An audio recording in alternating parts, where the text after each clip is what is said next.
तो hello subscribers, मैं लेकर के आ गया हूँ आप लोग के लिए वायरल हिट का एपिसोड नंबर 85। और हाँ गाइस, जो लोग चैनल पे नया आए हैं वो लोग चैनल को सब्सक्राइब जरूर कर दे। और हाँ, आप लोग पूरा चैनल को सपोर्ट करें गाइस, क्योंकि अभी मतलब आज मैं वीडियो ला देता जल्द से जल्द, लेकिन थोड़ा चैनल पे मेरा प्रॉब्लम करते हैं, मैं कुछ बोल नहीं सकता। तो चलिए वीडियो को स्टार्ट ही करते हैं। तो गाइस, जैसा कि हमने नेक्स्ट एपिसोड में देखा था, तेहुन और नंबर 4 दोनों स्टोरेज रूम में गए थे, लेकिन वहां पर बाहर से आग लगा दी गई है। अब आगे वो बंदा बोलता है, सर ये लोग बहुत अच्छी तरीके से जल जाएंगे, और हाँ मैंने ऐसा तैयारी किया है कि ये सब एकदम बिल्कुल असली एक्सीडेंट जैसा लगेगा। आप बस आराम करिए और इन बेवकूफों को मेरे पे छोड़ दीजिए। अब ये लोग कभी जिंदा बच के नहीं आ पाएंगे। स्टोर रूम के अंदर हम तेहुन को देखते हैं, जो दरवाजे पे लात मार रहा होता है ताकि दरवाजा खुल जाए, लेकिन दरवाजा खुल नहीं रहा होता है।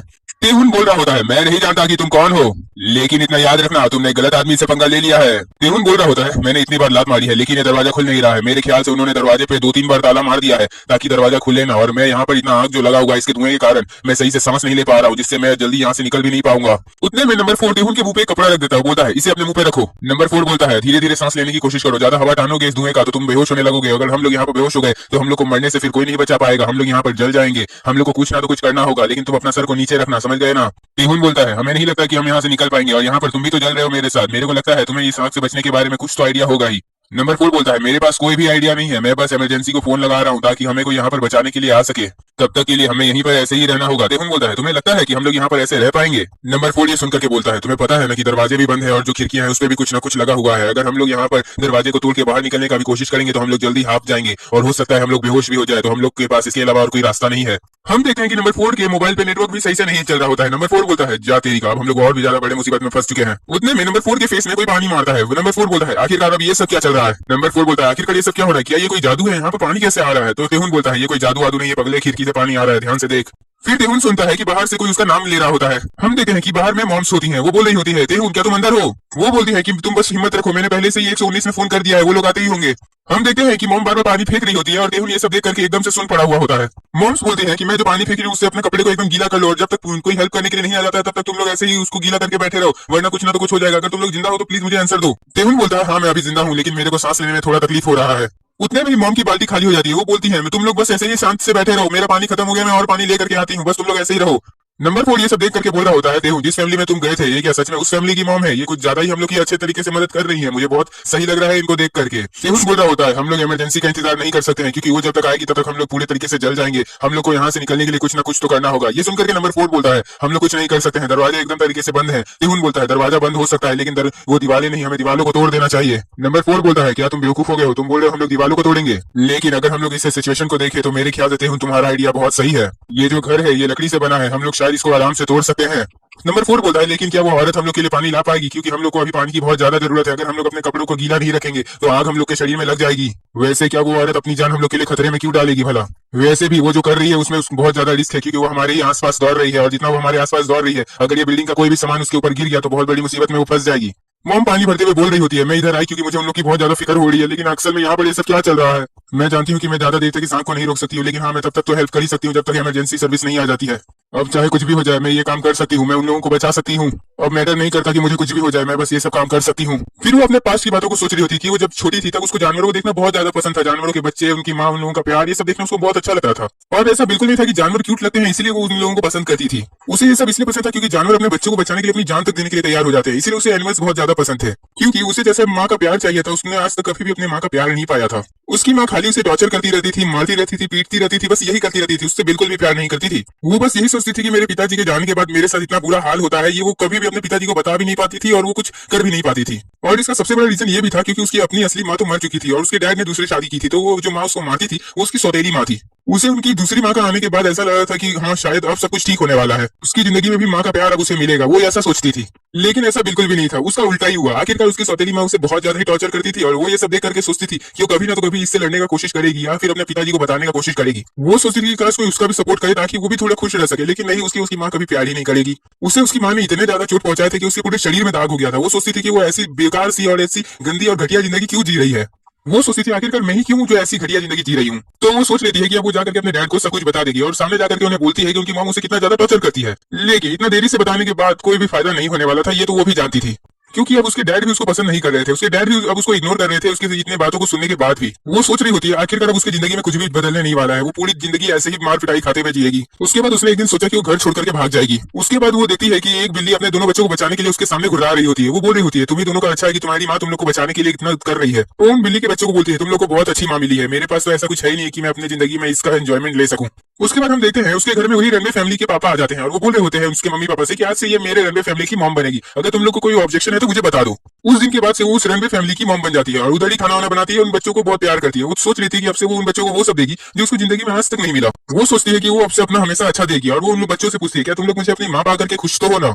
और ऐसे ये सब काम करते करते उसको बहुत अच्छा एक्सपीरियंस हो गया। वो उन बच्चों को बहुत प्यार करती थी, वो उन बच्चों के लिए हर चीज करती थी। हालांकि वो बच्चे उसके अपने नहीं थे लेकिन वो फिर भी बहुत उनका ख्याल रखती थी। वो हमेशा उनको प्रोटेक्ट करने का कोशिश करती थी। वो सोचती थी कि अब वो ऐसी माँ बनेगी जैसा लोग सिर्फ टीवी या सपनों में ही सोचते होते हैं। इसीलिए उसे फर्क भी नहीं पड़ता कि उन बच्चों को बचाने के लिए अपनी जान भी दे सकती है। और हम देखते हैं कि वो अब आग के बीच में दौड़ रही होती है, हमें प्रेजेंट की तरफ ला दिया जाता है। उसके बाद वो जहाँ से दौड़ रही होती है उसके रूप से मतलब की लकड़ियों की आवाज आने लगती है, लकड़ियों की टूटने की। वो ऊपर देखती है और पूरी तरीके से शॉक हो जाती है। तो अभी हम देखते हैं उसके ऊपर बहुत सारे लकड़ी के टुकड़े आकर के गिर जाते हैं और वो उसके नीचे दब जाती है। फिर भी वो बोल रही होती है कि वो उन्हें बचाने की पूरी कोशिश करेगी, लेकिन अब वो उस हालात में नहीं होती है कि उन्हें बचा पाएगी। उनके पूरे सर से खून निकलने लगा होता है और वो बेहोश होने लग गई होती है। वो पूरी तरीके से बेहोश हो चुकी होती है। उसके बाद हमें एक घर का सीन दिखाया जाता है। हम देखते हैं उस बॉस ने अपना एक नया घर लिया हुआ होता है और वो बोल रहे होते हैं कि वाह कितनी अच्छी बात है, मैंने एक नया घर ले लिया और अब हम लोग यहाँ पर सुकून से रह पाएंगे। फिर वो एक बंदा बोलता है हम लोगों ने नया बैच लिया है तो हम लोग को और भी ज्यादा बंदे को भी अपने ग्रुप में ऐड कर लेना चाहिए, यहाँ पर काम करने में भी बहुत आसानी होगी और मजा भी आएगा। फिर उनका मेन बॉस बोलता है हम लोगों ने अपना पुराना घर भले ही खो दिया हो लेकिन हमारे ख्याल से हम लोगों ने अच्छा ही काम किया अपना नया घर लेकर के।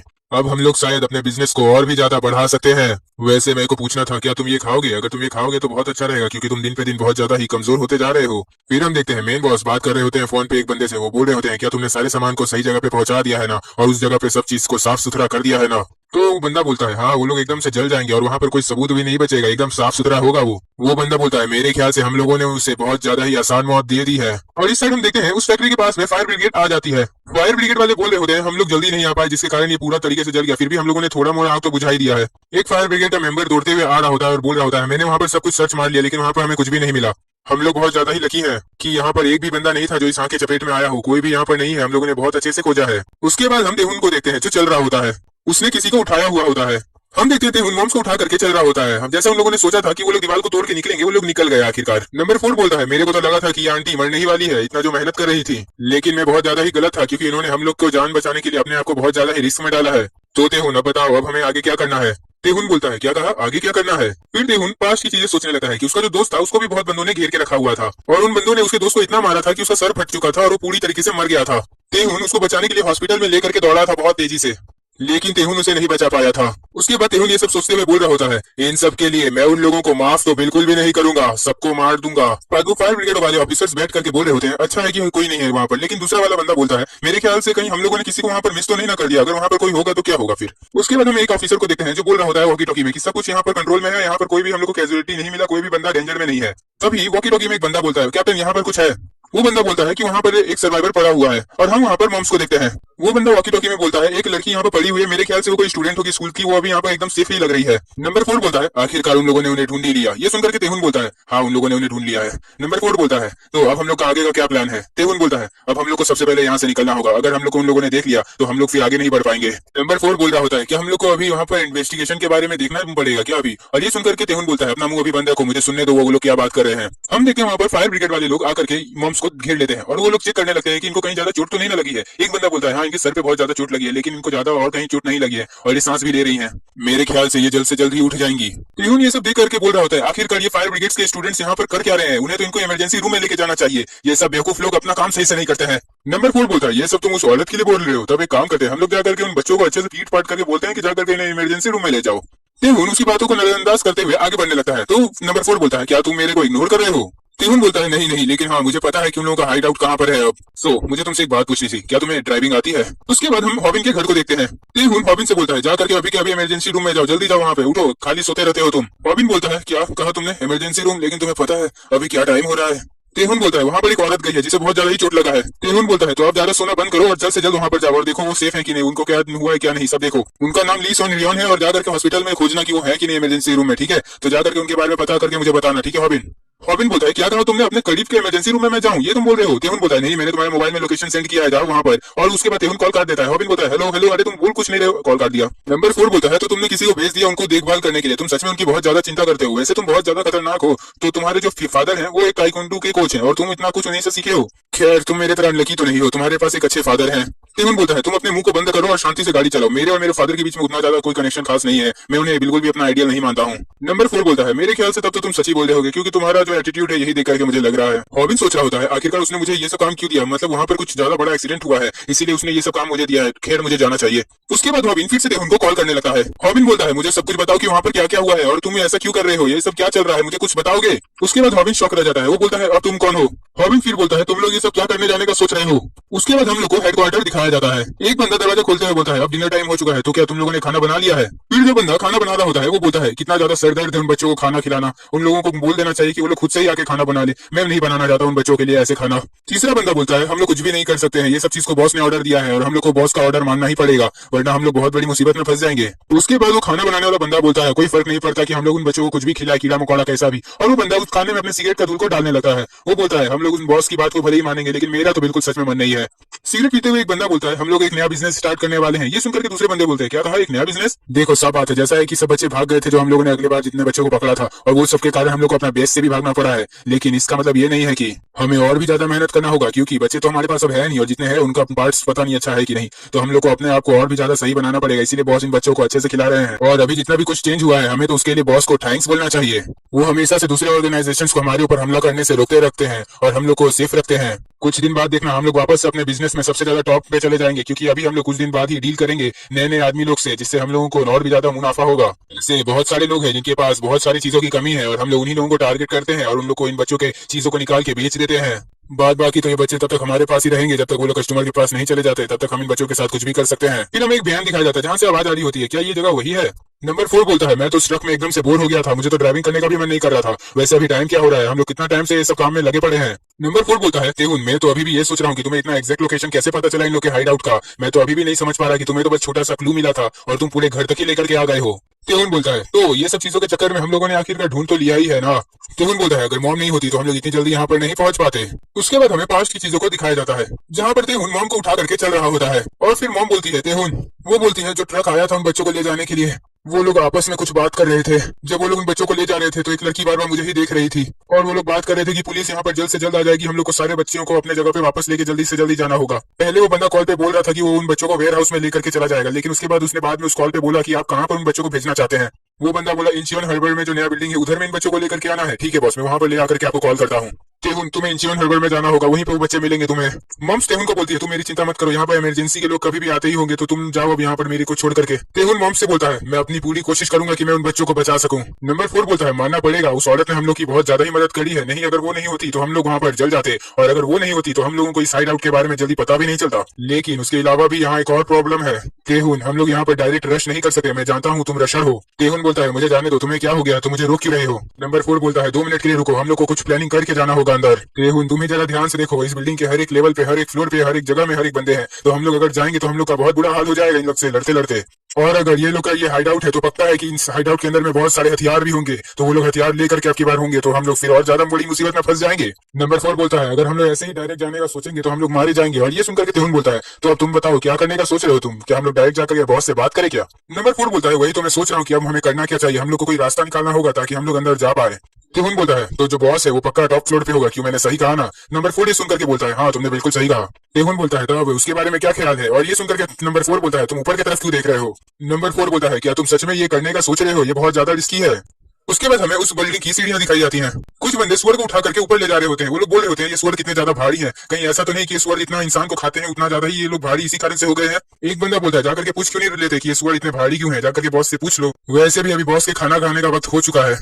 पीछे से जो बंदा सुअर को लेकर के आ रहा होता है वो बोलता है क्या कहा तुमने, बॉस क्या ये इन सुअरों को खाते हैं जो इंसानों को खा करके रखते हैं। उतने में वो बंदा देखता है कि उस बंदे को आकर के किसी ने बहुत जोर से लात मारी हुई होती है। उसके बाद नंबर 4 बोलता है हर्ष आखिरकार मैं इधर आ गया। नंबर 4 उस बंदे से बोलता है तो बताओ क्या मैं तुम्हें भी नीचे फेंक दूं। ये देख करके बंदा उस पर हमला करने लगता है और वो बोल रहा होता है कि आखिरकार तुम लोग उस आग में मरे नहीं हो मतलब। नंबर 4 बोलता है आखिरकार तुमने ये मुझसे क्यों पूछा। उसके बाद हम देखते हैं तेहुन जो जंप मारने वाला होता है। उसके बाद हम देखते हैं तेहुन एक बिल्डिंग से दूसरी बिल्डिंग पे जंप मार रहा होता है। भाई साहब ये सब देख करके तो मेरे को यहाँ पर वो जेट वाला गाना बजाना चाहिए। उसके बाद तेहुन वहां पर उतर जाता है दूसरी बिल्डिंग पे। तेहुन बोलता है आखिरकार मैंने ये कर लिया, आखिरकार मुझे लगा ही था कि मैं ये सब चीज कर सकता हूँ। नंबर 4 बोलता है मैं इसीलिए तो तुम्हारे प्लान पे काम नहीं कर रहा था, मुझे लगा कि तुम अब मरने वाले हो क्योंकि तुम ऐसा काम करने जा रहे थे। मैं कितना मेहनत करके पाइप से चढ़ के ऊपर आया था और तुम डायरेक्ट बिल्डिंग से छलांग मार रहे थे। तेहुन बोलता है चाहे जो भी हो, जो मेन हीरो होता है वो आखिरकार ऐसी एंटी एंट्रीज तो मारता ही है जैसे मैं मारता हूँ। सो हेलो सब्सक्राइबर्स, मैं लेकर के आ चुका हूँ आप लोग के लिए वायरल हिट का एपिसोड नंबर 86 और क्या कहता हूँ। सो गाइस, जैसा कि हमने नेक्स्ट एपिसोड में देखा था, तेहुन और नंबर 4 दोनों पहुंच गए हैं उस बिल्डिंग के एकदम रूफटॉप पे। अब आगे तेहुन बोलता है सो तुम क्या कह रहे थे, तुम्हारा जो मेन बॉस है वो यहीं पर है, क्यों सही कहा ना मैंने, तो जरा दिखाओ कहाँ पर है वो। हम लोग देखते हैं वो लोग उस रूम के दरवाजे के पास आ चुके होते हैं। तेहुन बोलता है यहाँ कितनी ज्यादा शांति है, वो क्या अंदर में अकेला बैठा हुआ है। नंबर 4 बोलता है तो क्या करे इस लड़के का, इसको क्या हम लोग नॉक करके एंट्री ले क्या। फिर हम देखते हैं कि वो लोग उस बंदे को लात मार करके एकदम दरवाजा तोड़ देते हैं। फिर हम देखते हैं कि तेहुन और नंबर 4 उस रूम में घुस जाते हैं। वो बंदा बोल रहा होता है कितने ज्यादा अजीब हो तुम लोग, मुझे शांति से खाने भी नहीं दे रहे। तुम्हें पता है अभी तुमने क्या किया है, मैं यहाँ पर छुप करके कच्चे सुअर खाता रहता हूँ और तुम आकर के मेरे को देख लिए हो, मुझे बहुत तेज गुस्सा आ रहा है। गिरा हुआ बंदा बोलता है सर ये लोग अपना दिमाग का इस्तेमाल करके हमारे बिल्डिंग के रूफ पे आ गए थे, लेकिन मैंने आपके पास इन लोगों को लेकर के आ गया, ये लोग तो उस आग से भी बच के निकल गए पता नहीं कैसे। वो बंदा बोलता है ये दोनों आपके एकदम बराबरी के भी नहीं है। और ये सुनकर के तेहुन बोलता है तू बहुत ज्यादा बोल रहा है, तू गिरा हुआ बंदा है तो गिरा ही रहा, समझ गया ना। तेहुन बोलता है तुम सुअर का सर खा रहे हो, क्या तुम इसलिए सुअर का सर खा रहे हो क्योंकि तुम इस जगह के हेड हो, क्यों मैंने सही कहा ना। तेहुन बोलता है इससे अच्छा है कि तुम पहले ही भाग जाओ, क्योंकि तुम्हें मैं एक बात बता दूं, अगर तुम आग के साथ खेलोगे तो तुम्हारे हाथ भी जल जाएंगे और तुम्हारे सामने जो लड़का खड़ा है वो ही आग है, समझ गए ना। तो अब तुम्हारी पैंट गीली हो, इससे अच्छा है कि पहले ही भाग जाओ। वो बंदा उठते हुए बोलता है मेरे ख्याल से पहले मुझे तुम दोनों को ही फोड़ना पड़ेगा, और एक बात मैं अपने बातों से पीछे नहीं हटने वाला हूँ, तो तुम लोग भाग भी सकते हो लड़को। तेहुन बोलता है इतना ज्यादा ओवर कॉन्फिडेंस, हम दो हैं और तू अकेला है, तुझे समझना चाहिए बेवकूफ। फिर तेहुन और नंबर 4 में लड़ाई होने लगती है कि पहले इसको कौन मारेगा। तेहुन बोलता है इसे पहले मैं मारना चाहता हूँ क्योंकि मैंने इसे पहले देखा था। नंबर 4 बोलता है रेगुलर तो तू ही मार रहा है, मेरा भी मन कर रहा है किसी को अच्छे से अकेले मारने का, मुझे इसे अकेले मारने दे, मैं अकेले मारूंगा इसको। तेहुन बोलता है मैंने पहले भी बोला है मैं ही इसे मारने वाला हूँ, वैसे भी मेरे पास एक रीजन है इसको मारने के लिए, मुझे एक लड़की को बचाना है। क्या तुम्हारे पास कोई रीजन है नंबर 4 की तुम इसको मारने जा रहे हो, तो मुझे इसे मारने दो, समझ गए ना। और ये सब सुनकर के वो जो बंदा खड़ा होता है वो सोच रहा होता है साला मेरा कोई इज्जत है कि नहीं है जो ये लोग ऐसे लड़ रहे हैं। नंबर 4 बोलता है मैंने तुम्हारे लड़ाई करने के तरीके को बहुत अच्छे से देख लिया है, अब मेरी तुम देखो कि मैं कैसे फाइट करता हूँ, समझ गए ना। तुम हमेशा ऐसे ही करोगे तो ये अच्छी बात नहीं है। तेहुन बोलता है अब तू चुप शांति से यहीं पर खड़े रहो, मैं जा रहा हूँ इसको पहले मारने के लिए, अब तू यहाँ पर मेरे रास्ते में टांग मत आना, समझ गया ना। उसके बाद वो बंदा वो लोहे को पकड़ लेता है और बोलता है तुम लोग बहुत ज्यादा ही मजाक करते हो, क्या तुम लोग यहाँ पर मजाक करने के लिए ही आए हो, एक बात याद रख लो मैं यहाँ का मैनेजर्स में से एक हूँ, तो मेरे से कम पंगा लेना, समझ गए ना। नंबर 4 तेहुन से बोलता है मुझे उसकी लात लगी क्योंकि मैं तुमसे बात करने और झगड़ा करने में उलझा हुआ था। तेहुन बोलता है हाँ मैं भी तो, मैं नहीं तो उसको देख करके ऐसा लात मार था कि वो पहले ही गिर जाता, समझ गए ना। तो चलो अब हम दोनों को उस पर अटैक करना चाहिए। उसके बाद तेहुन और नंबर 4 एक दूसरे की तरफ देखते हैं और मुंडी हिलाते हैं। उसके बाद वो दोनों उस पर एक साथ अटैक कर देते हैं। नंबर 4 उस पर पंच मारने के लिए आगे बढ़ रहा होता है और बोल रहा होता है सबसे पहले मैं इसे पकड़ के इससे सारा इन्फॉर्मेशन निकालूंगा कि इसका मेन बॉस कहाँ पर है। तेहुन बोलता है फिलहाल तो ये मेरा किक खा के पहले ही मर जाएगा, तो तुम इससे पूछोगे क्या। नंबर 4 बोलता है वैसे भी हम लोग अब जीत चुके हैं और ये मैं अच्छे तरीके से जान गया हूँ। फिर वो मैनेजर बोलता है मैं समझ गया कि तुम लोग का चाल क्या है। हम देखते हैं वो बंदा उन दोनों के रास्ते से हट जाता है और तेहुन और नंबर 4 एक दूसरे को ही पंच और किक मार देते हैं। और वो बंदा बोलता है पहले तुम दोनों एक दूसरे से ही निपट लो, फिर मुझसे लड़ते रहना बाद में। वो बंदा बोलता है तुम लोग सच में बहुत ज्यादा ही फनी हो, मैं सोच रहा हूँ कि तुम लोग क्या सच में एक ही साइड के बंदे हो, क्योंकि तुम लोग तो एक दूसरे के साथ सही से कॉर्पोरेट भी नहीं कर पा रहे हो। रुको जरा, अगर मैं तुम दोनों को ध्यान से देखूं तो और तुम लोग के लड़ने के तरीके को ध्यान से देखूं तो ये पक्का तुम दोनों का फर्स्ट टाइम है जब तुम दोनों एक साथ एक दूसरे के साथ टीम अप करके लड़ रहे हो, क्यों मैंने सही कहा ना। और हम देखते हैं तेहुन और नंबर 4 उस पर अटैक करते हैं, लेकिन वो बंदा फिर डॉच कर लेता है उसके अटैक से। वो बंदा बोलता है लड़ाई करने से पहले एक दूसरे के साथ अच्छा टीम वर्क बना करके आओ लड़को, क्योंकि तुम लोग ऐसे बहुत बेकार फाइट कर रहे हो। और नंबर 4 बोलता है जा तेरी का हम लोग का सारा अटैक इससे फेल होता जा रहा है। वो बंदा नंबर 4 को मारते हुए बोलता है मेरे को तुम दोनों से फाइट करने में बिल्कुल भी मजा नहीं आ रहा है, तुम दोनों बहुत ज्यादा ही बेकार लड़ाई करते हो। खैर जो भी हो, मैं तुम्हें बार बार थोड़ी ना मौका दूंगा कि आकर के मेरे से फाइट करो, तो अब तुम दोनों का खेल खत्म करता हूँ। और हम देखते हैं वो दोनों पे ही अटैक कर रहा होता है अपने दोनों हाथों से। उसके बाद नंबर 4 के पीछे से आवाज आती है मैंने तुम्हें देख लिया है। नंबर 4 देखता है वहां पर दूसरा मैनेजर अपनी पूरी टीम को लेकर के आ गया होता है और वो बोलता है अब तुम लोग क्या करोगे, वैसे भी तुम लोग का जो टीम है तुम दो बच्चों का बहुत ज्यादा ही बेकार लग रहा है, मैंने तब से देख रहा था ये सारी फाइट्स को। उसके बाद वो फाइट करने वाला मैनेजर बोलता है मेरे पास कोई रीजन नहीं है कि मैं तुम दो बच्चों से फाइट करूं, क्योंकि तुम दोनों बच्चे बहुत ज्यादा ही बेकार हो, तो वैसे भी तुम लोग यहाँ पर मरने ही वाले हो, तो अब तुम लोग मर ही जाओ, कोई फायदा नहीं है मेरे से लड़के। उसके बाद हम देखते हैं कि वो मैनेजर अपने बंदों को बोल देता है कि उन दोनों पे अटैक करने के लिए, और सारे के सारे गुंडे उन पे अटैक करने के लिए आगे बढ़ जाते हैं। तेहुन बोलता है अब ये सब क्या है, क्या मेरे को और भी ज्यादा लोगों से अब लड़ाई करनी होगी। तेहुन बोलता है मुझे तुम सबसे लड़ने में कोई ज्यादा खास इंटरेस्ट नहीं है, मुझे तुम लोग बहुत ज्यादा ही बेकार लग रहे हो। और हम देखते हैं तेहुन 3 बंदों पे अकेले ही कीके मारता है, वो भी बहुत स्पीड में। तभी एक बंदा अचानक से तेहुन का हाथ पकड़ लेता है और तेहुन का हाथ पकड़ के वो जमीन पे बैठ जाता है और बोलता है मैंने तुम्हें पकड़ लिया है लड़के। तेहुन बोलता है हाथ पकड़ लिया तो क्या ही कर लिया, लड़की जैसे बस तू हाथी तो पकड़ रहा था, ले अब लात खा ले मेरा। तेहुन बोलता है कुछ नहीं बदलेगा अगर तू मुझे पकड़ लोगे तो, समझ गए ना। लेकिन वो बंदा हार नहीं मानता है और वो तेहुन को पकड़ने के लिए फिर से आगे बढ़ता है। वो बंदा बोलता है तुमने क्या कहा कि कुछ भी नहीं बदलेगा, अभी देखो कैसे सब कुछ बदल जाएगा। और हम देखते हैं वो बंदा तेहुन के पूरे शरीर पे लपटने लगता है, अपने आप को पूरा चढ़ा लेता है तेहुन के ऊपर पे। वो बंदा बोलता है तुम लोगों को क्या लगता है हम गुंडे हैं तो हम लोग अपना दिमाग का इस्तेमाल नहीं करेंगे, जरा नीचे देखो हम सब लोग अपना दिमाग का इस्तेमाल कर रहे हैं। और हम देखते हैं कि वो बंदा तेहुन को पकड़ रखा होता है। तेहुन ये बात सुन करके आसपास देखता है। वो बंदा बोलता है हम लोग मरने को भी तैयार हैं, बस हम लोग तुम दोनों को मार डालेंगे। और हम देखते हैं कि नंबर 4 के पेट में एक बंदा चाकू भोंक देता है और दूसरा बंदा उसको पकड़ा होता है, उसको भी वो चाकू लगा हुआ होता है। वो बंदा बोलता है हमारे गैंग के कोई भी बंदे मरने से बिल्कुल नहीं डरते हैं, क्योंकि हमारे बॉस खुद मरने से नहीं डरते। अगर हमारे बॉस नहीं मरने से डर रहे तो हम लोग कैसे पीछे हट सकते हैं। ये हम लोगों का आखिरी मौका है कि हम लोग अपने बॉस को दिखा सके कि हम लोग उनके लिए कितने ज्यादा लॉयल हैं। और हम देखते हैं कि सारे बंदे तेहुन को हर तरफ से पकड़ने लग रहे होते हैं, तेहुन के सारे बॉडी पार्ट्स को पकड़ रहे होते हैं, एकदम ज़ॉम्बी की तरह चल चल के आकर के। वो बंदे बोल रहे होते हैं ये हमारे पास एक आखिरी रास्ता है ताकि हम अपने परिवार को पैसे भेज सके, इसलिए हम मरने को भी तैयार हैं। और हम देखते हैं तेहुन की तरफ एक और बंदा आगे बढ़ रहा होता है। वो बंदा बोलता है अब चलो हमारे साथ, तुम भी हेल में, क्योंकि हम लोग भी अब मर के हेल में जाने वाले हैं। और हम देखते हैं तेहुन पे वो बंदा अटैक कर देता है, लेकिन अब तेहुन डॉज बिल्कुल नहीं कर सकता होता है क्योंकि वो पूरी तरीके से पकड़ में होगा। उसके बाद हम उन मैनेजर्स को देखते हैं जो अपने मेन बॉस से बात कर रहे होते हैं कि पता नहीं वो लड़के कैसे उस आग से बच गए, लेकिन हाँ यहाँ पर आकर के उन लोगों ने सुसाइड का ही काम किया है। उसके बाद दूसरा मैनेजर बोलता है अब वो लोग यहाँ पर आ गए हैं तो उन लोग के लिए आसान नहीं होगा इन सब चीजों से बच के निकलना, और अगर हम लोग एक बार उन दोनों को मार देते हैं तो हम लोग उनके पूरे फैमिली को भी मार डालेंगे। मेन बॉस बोलते हैं जैसे हम लोग बच्चों का सब सामान को बेच देते हैं निकाल निकाल करके किडनी लीवर, वैसे ही उन दोनों को भी मारने के बाद उनके किडनी लीवर को निकाल लेना तुम लोग। और हाँ इतना पक्का रहना कि ज्यादा उनके ऑर्गन्स को ज्यादा डैमेज ना पहुंचे, क्योंकि उन लोगों को मारने के बाद हम लोग उनके बॉडी का सही यूज जो करने वाले हैं। बॉस बोलते हैं अब चलो बैठ जाओ और ये थोड़ा खाना खा लो तुम लोग भी। वो मैनेजर बोलता है मैं जानता हूँ कि अभी वो लोग कैसे सिचुएशन में है, लेकिन फिर भी अगर हालात को देखा जाए तो एक बार मैं जाकर के उन्हें नीचे चेक करके आता हूँ। उसके बाद मेन बॉस बोलते हैं मैं भी चाहता हूँ कि मेरे सुअरों का मैं कुछ चीजों से पेट भर दूं, क्योंकि मेरे सुअरों ने बहुत दिनों से मांस नहीं खाया है। उसके बाद हमें हॉस्पिटल का सीन दिखाया जाता है। हम देखते हैं कि हॉबिन वो मॉम्स से मिलने के लिए चला गया होता है वहाँ पर। मॉम्स हॉबिन से पूछती है क्या तेहुन वहाँ पर अकेले गया है, वो बहुत बड़ी मुसीबत में है। मॉम्स बोलती है मैंने उसे मना किया था अकेले जाने से, फिर भी वो चला गया। हॉबिन ये सुनकर के बोलता है वो बहुत ज्यादा ही केयरलेस पर्सनालिटी का बंदा है, वैसे अगर मैं पूछूं तो क्या आप मुझे बता सकती हैं कि वो लोग गए कहाँ पर हैं। मॉम्स बोलती है वो लोग इचॉन हैंसग्यू में गए हैं। उसके बाद मॉम बोलती है क्या तुम अकेले वहाँ पर जाने का सोच रहे हो, रुक जाओ मैं भी तुम्हारे साथ चलना चाहूंगी, मैं वहाँ पर उन लोग को अकेले नहीं छोड़ सकती, मेरे को भी जाना होगा वहाँ पर। और हॉबिन बोलता है जरा रुक जाइए, शांत हो जाइए, आप बैठिए पहले आराम से। हॉबिन बोलता है आप जानते हो आप बिल्कुल असली मॉम जैसा बिहेव करते हो, जैसे मॉम अपने बच्चों की बहुत ज्यादा फिक्र करती है वैसे ही आप भी कर रहे हो। लेकिन अगर मैं सच बोल लूं तो आपको उतना अब उनका फिक्र करने की जरूरत नहीं है। हॉबिन बोलता है मैंने वहाँ पर एक ऐसे पर्सन को भेजा है जो सच में उनकी बहुत ज्यादा फिक्र करता है, तेहुन सुरक्षित रहेगा अब। उसके बाद हमें पास का सीन दिखाया जाता है जहाँ पर तेहुन हॉबिन से बोल रहा होता है ये सब बात, और हॉबिन उसकी बात सुनकर के एकदम शॉक हो जाता है। उसके बाद हॉबिन को कोई और बंदा फोन करता है और बोलता है सॉरी मैंने इतनी रात को तुमको फोन किया, लेकिन मैं तेहुन को बहुत दिन से खोज रहा हूँ, वो 5 दिन से अभी तक घर नहीं आया है। फिर वो बंदा बोलता है क्या कहा तुमने, वो एक रनवे फैमिली में गया था, अच्छा मैं समझ रहा हूँ, बोलो तुम और आगे। हॉबिन कॉल पे बोल रहा होता है क्या आप उसकी मदद करने के लिए जा सकते हैं, आपकी बहुत ज्यादा ही मेहरबानी होगी क्योंकि वो बहुत बड़े खतरे में पड़ सकता है, प्लीज। फिर वो बंदा बोलता है मेरे ख्याल से अब वो कभी घर छोड़ के वापस भागने की सोचेगा भी नहीं, क्योंकि अभी मैं जाकर के उसे पकड़ने वाला हूँ, समझ गए ना। हॉबिन ये सब सुनकर के बहुत ज्यादा शॉक में हो जाता है और उसे पसीने छूटने लगते हैं। उसके बाद हमें प्रेजेंट के सीन में दिखाया जाता है जहाँ पर तेहुन पे अटैक हो रहा होता है और तेहुन कुछ नहीं कर पा रहा होता है। तो अभी हम देखते हैं अचानक से सारे बंदों को कोई मार रहा होता है और सारे बंदे उड़ते हुए आ रहे होते हैं। हम देखते हैं वो बंदा जो हॉबिन से बात कर रहा था वो तेहुन लोग के यहाँ पर पहुंच गया है और वो बोलता है मैंने आखिरकार तुम्हें खोज लिया है। फिर हम देखते हैं वो बंदा और कोई नहीं तेहुन के डैड होते हैं, और तेहुन के डैड लगता है नीचे फ्लोर से लेकर के जब तक तेहुन मिल नहीं गया तब तक सारे बंदों को मारते हुए आए हैं। और तेहुन ने जो छलांग मार के सीधा छत से आया था, भाई बहुत ज्यादा उसके डैड खतरनाक है। तेहुन अपने डैड को देख करके बोलता है फादर आप यहाँ पर क्या कर रहे हैं, और ये देख करके सारे बंदे बोलते हैं क्या कहा डैड, इसके डैड भी इधर आ गए। ये देख करके नंबर 4 बोलता है ये तेहुन के डैड यहाँ पर कैसे आ गए, क्या ये दोनों बाप बेटे मिलकर हर एक मिशन को कंप्लीट करने के लिए आते हैं, बहुत ज्यादा ही ये लोग अजीब हैं। तेहुन के डैड बोलते हैं मैंने तुझसे कहा था कि अगले बार से घर छोड़ के वापस नहीं जाना है, समझ गया ना तेहुन। तेहुन अपने डैड को देख करके बहुत ज्यादा ही डर जाता है, उसके भी पसीने निकलने लगते हैं। वो बोलता है आखिरकार मेरे डैड को क्या हो गया, ये इतने ज्यादा खतरनाक रूप में कैसे आ गए हैं। उसके बाद तेहुन अचानक से बोलता है कि मैं घर छोड़ करके खुद से नहीं भागा था। तेहुन बोलता है इन लोगों ने मुझे पकड़ लिया था और ये लोग मेरे ऑर्गन्स को निकाल करके बेचना चाहते थे डैड, ये लोग मेरे साथ इसीलिए ऐसा कर रहे हैं। उसके बाद ये सुनकर के तेहुन के डैड बोलते हैं क्या तुम मुझसे सच बोल रहे होते हो, और ये सुनकर के तेहुन बोलता है क्या मैंने आज तक कभी आपसे झूठ बोला भी है, और ये सुनकर के डैड बोलते हैं हाँ तुमने तो बचपन से ही झूठ बोलते आ रहे हो मेरे से। खैर मैं तुम्हारी बातों को अब सीरियस ले लेता हूँ तेहुन, और अब इन लोगों को मैं मारने वाला हूँ क्योंकि इन लोगों ने मेरे बेटे को परेशान किया है। हम देखते हैं तेहुन ये देख करके बहुत शौक होता है कि तेहुन के डैड ने सभी बंदों को अकेले ही मार करके ऊपर आए हुए होते हैं। एक गुंडा बोलता है ये बहुत अच्छी बात है कि तुम अपने बेटे को बचाने आए हो बुढ़े आदमी, लेकिन तुम्हें कौन बचाएगा अब हम लोगों से। हम देखते हैं कि तेहुन के डैड की तरफ सारे गुंडे आने लगते हैं मारने के लिए उन्हें। हम देखते हैं वो भी तेहुन की तरह ही उनके भी हाथ पांव को पकड़ लेते हैं। सभी गुंडों ने तेहुन के डैड को पकड़ लिया होता है और एक बंदा चाकू लेकर के उनकी तरफ आगे बढ़ रहा होता है। ये देख करके नंबर 4 बोलता है ये बहुत ज्यादा ही खतरनाक होने वाला है, क्योंकि वो सारे गुंडे अब उनके ऊपर भी ऐसे ही अटैक कर रहे हैं जैसे तुम्हारे ऊपर किए थे। तेहुन स्माइल करते हुए बोलता है हाँ बिल्कुल उन्होंने एकदम सेम अटैक किया है, लेकिन हमें उसका आंसर भी जल्द से जल्द मिलने वाला है। उस अटैक के थोड़ी देर बाद ही हम देखते हैं कि चाकू वाला बंदा उड़ते हुए गिर रहा होता है। तेहुन बोलता है मेरे डैड के लिए वो लोग खतरा नहीं है, मेरे डैड उन लोगों के लिए पूरा खतरा है, समझ में आया तुम्हें नंबर 4।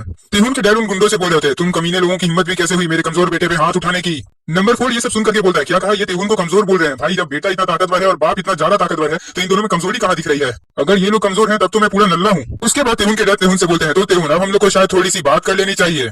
तेहुन अपने डैड से बोलता है डैड आपको पता है मैं बहुत ज्यादा डर गया था जब इन लोगों ने मुझे पकड़ लिया था, ये लोगों ने मुझे पकड़ के बोल रहे थे कि मेरे सारे ऑर्गन्स को ये लोग निकाल लेंगे, मैं बहुत ज्यादा ही घबरा गया था डैड। तेहुन के डैड बोलते हैं तुम चिंता मत करो तेहुन, अभी मैं यहाँ पर आ गया हूँ, मैं उन सबको सजा दूंगा जो तुम लोगों के साथ ऐसा करने की कोशिश कर रहे थे और मैं उन सबको नहीं छोड़ूंगा। उसके बाद हम देखते हैं कि उस गैंग के सारे मैनेजर और तेहुन के डैड सब वहाँ पर खड़े होते हैं आमने सामने। वो सारे मैनेजर बोल रहे होते हैं, मेरे ख्याल से हमारे आदमी लोगों को इस बुढ़ऊ नहीं मारा है। हम लोग वही सोच रहे थे कि ये तेहुन और ये दो बच्चे, ये लोग तो बिल्कुल भी नहीं मार सकते हैं, ये बुढ़ऊ पता नहीं कहाँ से आ गया है। उसके बाद हम देखते हैं कि तेहुन अपने डैड के कान में बोल रहा होता है कि ये जो लोग हैं ये लोग बहुत बुरे हैं डैड, और ये आप लोग को भी देखिए कितना बुरा कह रहे हैं आपको, कितना उल्टा पुल्टा गाली दे रहे हैं आपको। और नंबर 4 बोलता है ये लोग बस एक्टिंग करते हैं अपने आप को बॉस बताने की, लेकिन ये लोग यहाँ के एक छोटे मोटे मैनेजर हैं।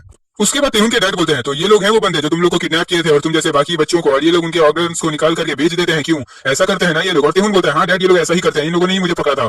वो मैनेजर बोलते हैं सब कोई अपने अपने एक्सेस को बाहर निकाल दो, बहुत दिन हो गया हम लोगों ने बहुत दिनों से शिकार नहीं किया है, आज शिकार करने का मौका मिला है।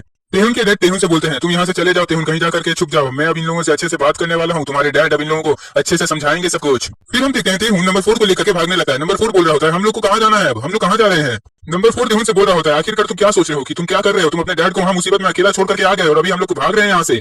तेहुन बोलता है अगर तुम जिंदा रहना चाहते हो तो तुम भी मेरे साथ भागो, वरना बहुत बुरा हाल हो जाएगा हमारा। तेहुन बोलता है हम लोग वहाँ से बहुत मुश्किल से निकले हैं, अगर मेरे डैड को पता चला कि मैंने उनसे झूठ बोला है तो वो लोग हमें भी नहीं छोड़ने वाले हैं, मेरे डैड बहुत ज्यादा खतरनाक है, और इसीलिए अगर मेरे डैड को पता ना चले उनसे पहले ही मैं वहाँ से निकल गया, नहीं तो वो गुंडे तो बता ही देंगे कि हम लोग यहाँ पर असलियत में किस लिए आए थे। नंबर 4 मैंने जैसे तुमको बताया था कि वहाँ पर उन बच्चों को कैद करके रखा गया है और मैं उन बच्चों को छुड़ाने के लिए इधर आया हूँ, यही मेरा कारण है यहाँ आने का। और इधर हम देखते हैं कि तेहुन के डैड सारे मैनेजर्स को अच्छे से धो रहे होते हैं। गाइस अगर मैं सच बोलूं तो तेहुन के डैडी तेहुन से ज्यादा ताकतवर है, मुझे तो ऐसा ही लगता है। उस बंदे को धोबी पछाड़ खाया हुआ देख करके बाकी मैनेजर्स की आंखें फटी की फटी रह जाती हैं। वो लोग सोच रहे होते हैं कि आखिरकार कौन सा तोप यहाँ पर आ गया है। एक मैनेजर बोलता है आखिरकार वो तेहुन ने हम लोग को बहुत बुरा फंसाया है, उसने अपने डैड से झूठ बोला है और अब उसका डैड हम लोग की आड़ी बाड़ी तोड़ने वाला है। तेहुन के डैड बोलते हैं ये सब सुन करके कि मेरे को अभी जल्द से जल्द अपने बेटे को पकड़ने के लिए भी जाना है, तो चलो अब जल्द से जल्द हम लोगों को फाइट खत्म कर लेनी चाहिए। उसके बाद हम देखते हैं कि तेहुन और नंबर 4 उन बच्चों को खोज लेता है और बाहर निकालने वाला होता है, और तेहुन बोल रहा होता है कि जल्द से जल्द यहाँ पर से निकलो, वरना अगर तुम लोग पकड़े गए तो तुम लोग मारे जाओगे। और एक लड़की बोलती है कि हम लोग सपना देख रहे हैं कि ये सब सच में हो रहा है। तेहुन बोल रहा है अभी बातें आप लोग मत करो, आप लोग यहाँ से निकलो। और तेहुन फिर नंबर 4 से बोलता है कि मैं बहुत ज्यादा कंफ्यूजन में हूँ कि वो लड़की मुझे यहाँ पर नहीं दिखाई दे रही है, अगर वो मुझे दिखाई नहीं देगी तो मैं समझूंगा कैसे कि वो इधर है कि नहीं है। उसके बाद तेहुन को कोई थैंक यू बोलता है, तेहुन उसकी तरफ देखता है मुड़ करके। हम देखते हैं वहाँ पर वही लड़की होती है और वो बोल रही होती है कि थैंक यू आपने हम लोगों को बचा लिया। उसके बाद वो लड़की बोलती है तेहुन से क्या आप मुझे जानते हैं, तो तेहुन बोलता है हालांकि मैं तुम्हें क्यों जानूंगा, मैं तुम्हें नहीं जानता हूँ। ये सुनकर वो लड़की बोलती है अच्छा ठीक है मुझे माफ करेगा। तेहुन बोलता है ठीक है अब यहाँ से तुम चलो जल्दी से जल्दी। वो लड़की भागने लगती है और तेहुन बोलता है जल्द से जल्द यहाँ से निकलो, तुम काफी ज्यादा पीछे रह गई हो उन सारी लड़कियों से। उतने में ही कोई उस लड़की का सर पकड़ के बोलता है रुको जरा सब्र करो, इतनी जल्दी भी क्या है। वो गुंडा बोलता है अगर लड़की तुम ज्यादा हिलोगी तो मैं तुम्हारी खोपड़िया को तोड़ दूंगा। उसके बाद तेहुन अचानक से आके उसको किक मारता है उसके फेस में और बोलता है तुम उसके साथ ऐसा करोगे तुम्हें उससे भी ज्यादा खतरनाक चीज मिलेगी अब। उसके बाद तेहुन शॉक हो जाता है, वो बोलता है अरे यार अब ये सब क्या चल रहा है। उसके बाद वो मेन बॉस बोलता है तुमने मुझे ज्यादा दिया, मैंने तुम्हें उससे भी ज्यादा दिया। और हम देखते हैं कि तेहुन के ऊपर उसने बहुत जोरदार पंच मारा हुआ होता है, लेकिन तेहुन ने ब्लॉक कर लिया होता है। उन गैंग का बॉस बोलता है मैं जानना चाहता हूँ कि तुम्हारा नाम क्या है, क्योंकि तुमने इतना ज्यादा रिस्क उठाया इन बच्चों को बचाने के लिए। उसके बाद मेन बॉस बोलता है वैसे तुम शायद नहीं बताने वाले अपना नाम, कोई बात नहीं मैं बता देता हूँ कि मैं कौन हूँ, मैं हूँ इस गैंग का लीडर और इधर का बॉस। तेहुन बोलता है तुमने मुझे मार करके मेरी बहुत ज्यादा इज्जत डाउन कर दी है मार्केट में, अब मैं तुम्हारी इज्जत डाउन करूंगा मार्केट में। हम देखते हैं तेहुन 30 जंप मार करके उस बंदे की तरफ आगे बढ़ रहा होता है। उसके बाद तेहुन बोलता है तुम्हें मेरा इंट्रोडक्शन चाहिए था ना, तो चलो मैं तुम्हें अपना इंट्रोडक्शन देता हूँ। और हम देखते हैं कि तेहुन उस पे 1080 डिग्री किक लैंड करने वाला होता है। तेहुन बोलता है मैं तेरी मौत हूँ, और हम देखते हैं कि तेहुन उसकी गर्दन पे बहुत तेजी से किक मारता है, एक बहुत जोरदार किक।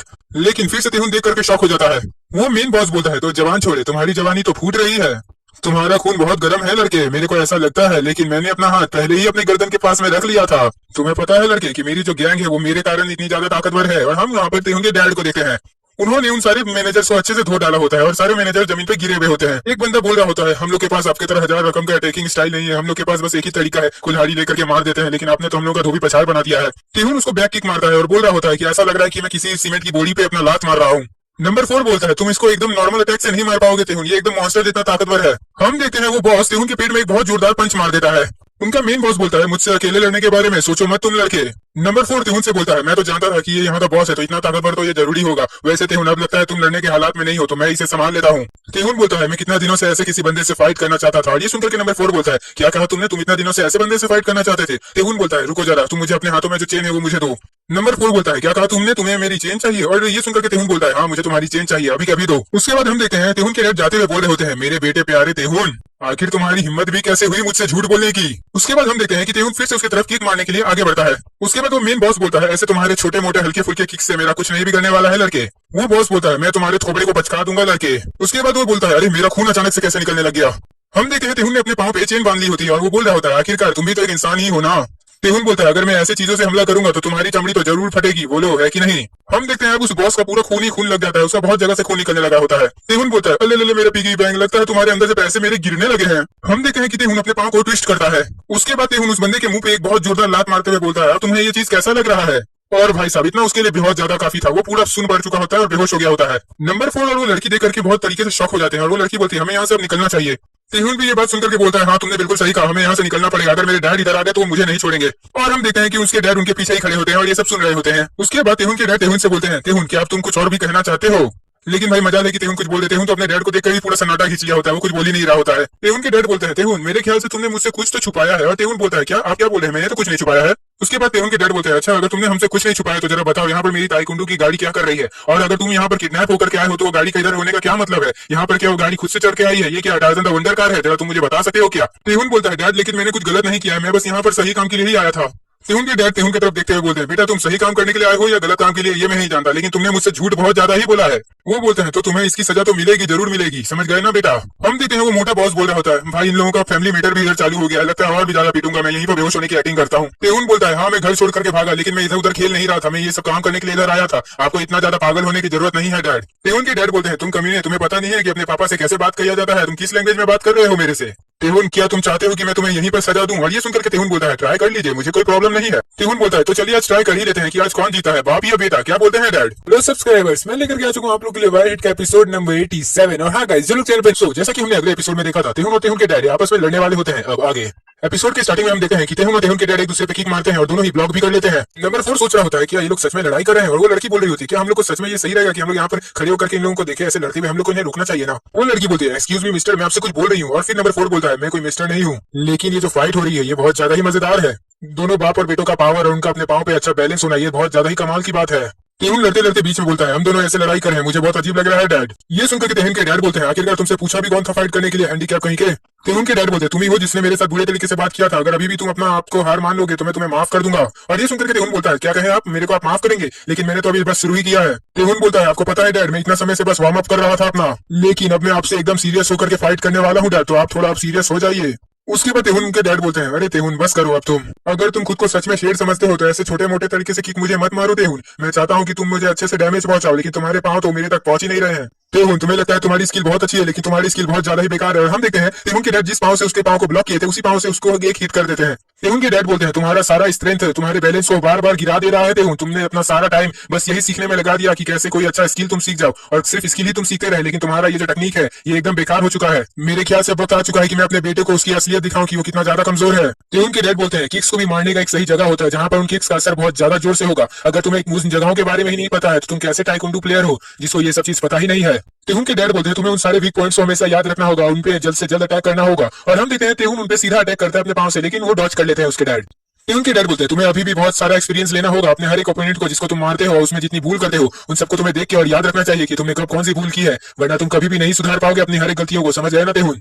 और आखिरी और सबसे बड़ी चीज, तुम्हारा बैलेंस जो नहीं रहेगा अगर तुम्हारे पास, तो तुम बहुत ज्यादा बेकार होते हो। तेहुन अपने डैड की तरफ अपने पाँव को बढ़ा करके बोलता है, क्या हुआ, अब आपका भाषण कहाँ गया, अब क्यों आप चुप हो गए हैं? इतना याद रखिए डैड, मैं अभी तक हारा नहीं हूँ। और हम देखते हैं तेहुन अपने डैड पे अटैक करता है, लेकिन उसके डैड उससे डॉज कर लेते हैं। तेहुन फिर से उन पे किक मारते हुए बोल रहा होता है, आपने कहा कि मेरे पास बैलेंस नहीं है, लेकिन मेरे को आपके बातों पे भरोसा नहीं है। और ये सब सुनते हुए उनके डैड उससे ब्लॉक कर लेते हैं अपने हाथों से उसके किक को। तेहुन के डैड तेहुन से बोलते हैं, तुम्हें पता है बेटा ताइक्वांडो किस लिए बनाया गया था? ताइक्वांडो असली जिंदगी की लड़ाई के लिए ही बनाया गया था, और तुमने जिस तरीके के स्किल सीखे हैं वो कोई नॉर्मल ताइक्वांडो प्लेयर बिल्कुल नहीं यूज कर पाता है, समझ गए ना? तुम्हें पता है ताइक्वांडो में हर टाइप के किक्स है, उसमें हर टाइप के स्किल है, कम से कम 3000 होंगे। ये सुनकर के तेहुन बोलता है, आपको क्या लगता है मैं किसका बेटा हूँ? आपको पता है ना? आपको पता है डैड, मैं ऐसे 1000 तरीके के कॉम्बिनेशन आप पे यूज कर सकता हूँ, आप खुद देख लीजिए। और हम देखते हैं कि तेहुन हर एक किक का कॉम्बिनेशन यूज करके अपने डैड पे अटैक कर रहा होता है। ये देख करके नंबर 4 बोल रहा होता है, इन दोनों के अंदर कितना ज्यादा पावर है, ये लोग एक साथ कितने सारे किक्स का अटैक कर रहे हैं एक दूसरे पर। इन लोग को देख करके तो बिल्कुल ऐसा नहीं लगता कि इन लोगों में कम एक्यूरेसी और पावर होगा, और इसीलिए तो इसके डैड भी पूरे नीचे फ्लोर से ऊपर तक आराम से आ गए। उसके बाद तेहुन के डैड तेहुन से बोलते हैं, अच्छा है, बहुत अच्छा है, अगर सामने वाला किक मार रहा है तो जरूरी नहीं कि वो कंगारू का बच्चा है। और हम देखते हैं कि तेहुन के डैड तेहुन पे एक बहुत सीधा किक मारते हैं। उसके बाद तेहुन के डैड बहुत स्पीड में अपने आप को ट्विस्ट करते हैं। उसके बाद वो तेहुन को एक बैक किक मार देते हैं जो उसके सीधा पेट पे जाकर के हिट होता है। ये देख करके नंबर 4 बोलता है, वाह क्या पावर है, इनके पास तो बहुत कमाल की पावर है, ऐसा अटैक और ऐसा किक मैंने आज तक कभी नहीं देखा। उसके बाद तेहुन के डैड अपना चश्मा उतारते हुए बोल रहे होते हैं, अब सब ठीक है ना तेहुन? मेरे ख्याल से अब तुम मेरे से फाइट करने के लिए पूरी तरीके से तैयार हो चुके हो। तेहुन बोल रहा होता है, आप इंसानी हो ना डैड, आखिरकार ऐसा कोई कैसे कर सकता है? आपने मेरे एक टी शर्ट को फाड़ दिया, आपको पता है ये टी शर्ट मैं 100 रुपए से चोर मार्केट से लेकर के आया था, आपको पता है आप मेरे को सही से पॉकेट मनी तो देते नहीं, और ये टी शर्ट मेरे लिए फिर भी बहुत ज्यादा एक्सपेंसिव है, और जिसको आपने अपने किक से फाड़ दिया है, अब मैं आपका क्या करूँ, आप बताइए जरा। ये सुनकर के तेहुन के डैड बोलते हैं, झूठ बोलना बंद कर दो तेहुन, ये तुम्हारे मौसी के भाई के कपड़े हैं, समझ गए ना? उसके बाद हम देखते हैं कि तेहुन बहुत जोर से ट्विस्ट करते हुए जंप मारता है। तेहुन के डैड बोलते हैं, आखिरकार ये अब कैसे तुम कर पा रहे हो? तुम काफी ज्यादा ही ऊंचा जंप मारे हो तेहुन। और हम देखते हैं तेहुन बहुत ज्यादा ऊंचा जंप मारता है। उसके बाद हमें पास्ट की तरफ दिखाया जाता है जहां पर कोई उसे बोल रहा होता है तेहुन को कि तुम्हारे जो एप्स है वो दिन पे दिन और भी ज्यादा अच्छे होते जा रहे हैं। हम देखते हैं वहां पर हॉबिन, ग्यूल और स्नैपर खड़े होते हैं। ग्यूल बोलती है मैंने पहली बार जिंदगी में इतने अच्छे एप्स देखे हैं। और फिर हॉबिन बोलता है मेरे तो एप्स बिल्कुल बेकार है, मेरा तो तुम्हारे तरह एकदम नहीं है। ये सुनकर के स्नैपर बोलता है उसे एथलेटिक्स और एप्स बोलते हैं, समझे, तुम्हारा ऐसा बिल्कुल नहीं है। तेहुन बोलता है मैंने ये सब प्रैक्टिस कर करके हासिल किया है। हॉबिन बोलता है क्या कहा प्रैक्टिस? तेहुन बोलता है हाँ मैं एक न्यू स्किल के बारे में प्रैक्टिस कर रहा हूँ। हॉबिन बोलता है क्या कहा एक न्यू स्किल से ये सब हुआ है?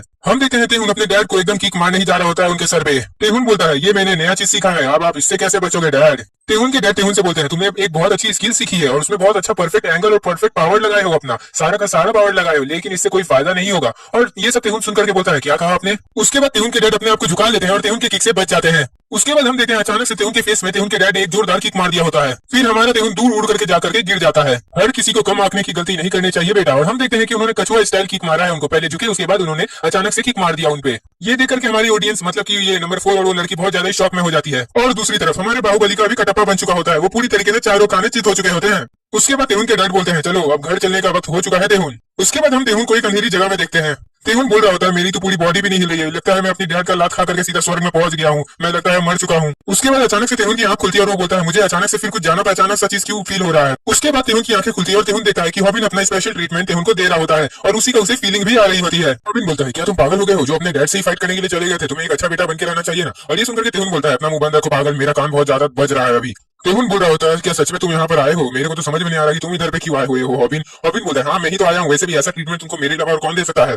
उसके बाद तेहुन बोलता है आखिरकार अब मेरे डैड कहाँ गए, उनसे मैं कुछ बात करना चाहता था। और हॉबिन बोलता है वो तो चले गए कब का, तुम्हें अभी भी याद नहीं है क्या? तुम तो तब से बेहोश ही पड़े हुए हो।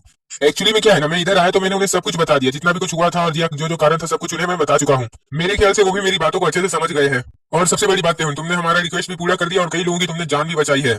अच्छा तेहुन वो जो लड़का हम लोग के पास रिक्वेस्ट लेकर के आया था तुम्हें वो याद है? उसने मुझे तुम्हें से कुछ कहने को बोला था। वो आकर के मुझे बोला कि वो तुम्हारा एहसान कभी भी नहीं चुका पाएगा जो तुमने उसके लिए इतना मेहनत किया है, इतना ज्यादा अपने लाइफ को रिस्क में रखा था। मेरे ख्याल से मैं कुछ भूल रहा हूँ ना तुम्हें बताना। हाँ हाँ याद आ गया, वो जो रनअवे फैमिली की जो मदर थी ना वो भी अब बहुत अच्छे से ठीक हो चुकी है और वो जल्द से जल्दी हॉस्पिटल से डिस्चार्ज भी हो जाएंगी। तुम बोल रहा होता है हाँ तुमने बिल्कुल सही कहा, वैसे भी उसके बच्चे बहुत ज्यादा ही उसका इंतजार कर रहे होंगे अपने घर पे, उसको जल्द से जल्द वहां पर जाना चाहिए। और मैं भी बता दूंगा कि मैं तुम लोगों की टीम का मेंबर हूँ। उसके बाद तेहुन बोलता है कि हम दोनों यहाँ पर क्या करें और मेरे डैड मेरे को ऐसे छोड़ करके कैसे जा सकते हैं। ये सुनकर के हॉबिन बोलता है मैंने तुमको यहाँ पर रखा है क्योंकि मुझे भी यहाँ पे कुछ काम है अभी, जो डैड तुम्हारे रहते तो मैं नहीं कर पाता। तेहुन पूछता है क्या करने वाले हो हॉबिन? और हॉबिन अपने मोबाइल का कैमरा निकालते हुए बोल रहा होता है बस कुछ तो करना है, तुम बस देखते रहो ना। हॉबिन उस बॉस का वीडियो बनाते हुए बोल रहा होता है ये बहुत टाइम से ऐसे ही गिरा हुआ है, एकदम उठा ही नहीं अभी तक, मेरे ख्याल से कहीं ये मर तो नहीं ना गया। हॉबिन बोलता है मैं सबसे पहले ये सब चीज पुलिस को रिपोर्ट कर दूंगा, उसके बाद मैं यहाँ पर जितने भी एविडेंस है वो सब लेकर के हम लोग यहाँ से चले जाएंगे। उसके बाद तेहुन उठते हुए बोल रहा होता है आखिरकार मैं उसे क्यों नहीं देख पा रहा हूँ। हॉबिन बोलता है किसको तुम देखना चाहते हो? तेहुन बोलता है अरे सॉरी मैंने तुम्हें बताया नहीं था। उसके बाद तेहुन के पीछे से आवाज आती है तुम चिंता क्यों करते हो तेहुन, मैं तो यही पर हूँ और तुम्हारे पास ही आ रहा था। तेहुन बोलता है ये अभी अपने दोस्तों के साथ इधर आया है और हम देखते हैं कि उसके सारे दोस्त आ गए होते हैं। हॉबिन बोलता है आखिरकार ये लोग यहाँ पर क्या कर रहे हैं? तेहुन बोलता है मैं नहीं जानता कि ये बाकी लोग यहाँ पर क्या कर रहे हैं, लेकिन वो जो मोटा होठ वाला लड़का है मैं उसके साथ यहाँ पर आया था। उसके बाद सियोन बोलता है अभी हम लोग को यहाँ पर बिजनेस करना है तो होप तुम यहाँ से अब चले जाओ। हॉबिन नंबर 4 बोलता है यो हैंसन मतलब यो हॉबिन तुम भी इधर आ गए हो, वैसे तुम कैसे हो? और ये सुनकर के हॉबिन बोलता है जोशुआ तुम यहाँ पर क्या कर रहे हो? सीओ बोलता है इधर इतना सरप्राइज करने वाला कोई भी चीज नहीं है हॉबिन। सीओ बोलता है वैसे भी अब मैं किसी और के साइड में खड़ा हूँ और मेरे को अपने सारे के सारे सपने पूरे करने हैं। बाय द वे मैं तुम्हें इतना क्यों इन्फॉर्मेशन दूं, मैं तुम्हें बस एक ही नाम बताता हूँ, आई होप तुम जिन्हो ली को तो जानते ही होंगे। सीओ हॉबिन के कंधे में हाथ रखते हुए बोलता है तो शांति से जाओ अपने घर पे और जाकर शांति से अपनी जिंदगी को जियो, समझ गए ना। सीओ हॉबिन के कान के पास आकर के बोलता है अगर तुम मेरे हाथों मरना नहीं चाहते हो तो यहाँ से चले जाओ। तेहुन उठने की कोशिश कर रहा होता है लेकिन वो लड़खड़ा रहा होता है, वो बोल रहा होता है अरे यार ये कमीने वापस से आ गए, मैं कुछ कर भी नहीं पा रहा हूँ। सीओ बोलता है तो मैंने क्या कहा यहाँ से चले जाओ। और हॉबिन ये सुनकर के बोलता है मैंने भी बोल दिया कि मैं यहाँ से नहीं जाऊंगा और अब तो स्पेशली मैं यहाँ से नहीं जाऊंगा क्योंकि तुम उसके साथ मिले हुए हो। सीओ सीओ अपना हाथ हटाते हुए बोलता है अच्छा ऐसी बात है क्या? सीओ हॉबिन से बोलता है अच्छा तो बताओ कि तुम क्या करना चाहते हो हॉबिन। तेहुन ये सब देख करके बहुत ज्यादा शौक हो जाता है, वो बोलता है आज हम लोग बहुत ज्यादा कमजोर हैं तो तुम सब हम लोग पे अटैक करना चाहते हो क्या? हॉबिन एक्सरसाइज करते हुए बोलता है अब मेरे ख्याल से मेरे को ही इन लोग से लड़ाई करना होगा। तेहुन बोलता है मैं भी तुम्हारे साथ फाइट में शामिल होना चाहता हूँ। हॉबिन बोलता है नहीं अभी तुम नहीं हो सकते, तुम बहुत ज्यादा कमजोर हो, ऊपर से तुम्हें चोट भी बहुत ज्यादा लगी है। हॉबिन बोल रहा होता है मैं जानता हूँ कि तुम लोग कितने ज्यादा ताकतवर हो और मैं बहुत टाइम से अपने आप को प्रैक्टिस भी कर रहा हूँ तो आज देख ही लेता हूँ कि मैं कितना ज्यादा ताकतवर हो चुका हूँ। लेकिन हम देखते हैं कि वो लोग हॉबिन को इग्नोर करके आगे बढ़ जाते हैं तेहुन की तरफ। नंबर 4 बोलता है हमारे पास तुम जैसे कमजोर आदमी से ज्यादा बहुत ताकतवर टारगेट भी है, हम लोग उसके पास ही जाएंगे। हॉबिन बोलता है तुम लोग कितने ज्यादा गिरे हुए हो, तुम लोग एक इंजर्ड आदमी पे अपना गैंग वॉर करने के फिर में पड़े हो, अपनी पूरी गैंग से एक इंजर्ड आदमी को मारने जा रहे हो। ये सुनकर के सियोन बोलता है अच्छा तो तुम्हें इससे क्या प्रॉब्लम है? नंबर 4 बोल रहा होता है ये बहुत परफेक्ट टाइम है, इस लड़के पे हम लोग रेड डाल सकते हैं। और तेहुन बोलता है अच्छा तुम लोग इतना ज्यादा उड़ रहे हो लेकिन अभी मेरे को बस चोट लगा है इसीलिए ना। सियोन बोलता है तुम इतना ध्यान क्यों रख रहे हो, मैं तुम्हारा ध्यान रखने के लिए इधर हूँ ना। सीओ बोलता है जरा 2 मिनट के लिए सबके समय अपने जगह पे रुक जाओ तो। हॉबिन बोलता है अगर तुम सब लोग नहीं रुकोगे तो मैं सबको मार डालूंगा। रॉबिन बोलता है सियोन से कि आखिरकार तुम जिनहोली के बारे में ज्यादातर जानते ही क्या हो कि उसने क्या किया है। ये सुनकर के सियो बोलता है अच्छा तो तुम क्या जानते हो, तुम कहना क्या चाहते हो मेरे से। रॉबिन बोलता है मैं तुम्हें बताता हूँ कि जिनहोली कौन सा टाइप का बंदा है और वो क्या क्या किया है आज तक। इतना याद रख लो, जिनहोली किसी को भी अपना कुछ नहीं मानता है, वो अपने सारे काम करने वालों को भी मारने के लिए तैयार है अगर उसमें खतरा बनेगा तो। अगर उसने देखा कि तुम लोग अपना काम सही से नहीं कर रहे हो उसके लिए, तो वो तुम लोग को भी मारने तक आ जाएगा। उसने ऐसा कई बार किया है। उसने अपनी हाई पहुंच को बनाने के लिए इतना कुछ किया है, इतने सारे खून किए हैं कि तुम्हें लगता है कि वो एक दो और खून करने से नहीं डरेगा। वो सब कुछ कर सकता है, तुम लोग गलत जगह में चले गए हो। सियोन बोलता है मेरे ख्याल से मेरे पास कुछ भी नहीं है जो मैं चाहता हूँ, यही बात है। और सच बात कहूँ मेरे भाई, मैं बहुत समय से भूखा था और अब मैं बहुत ज्यादा ही खुश हूँ क्योंकि इसने मुझे खाना दिया है।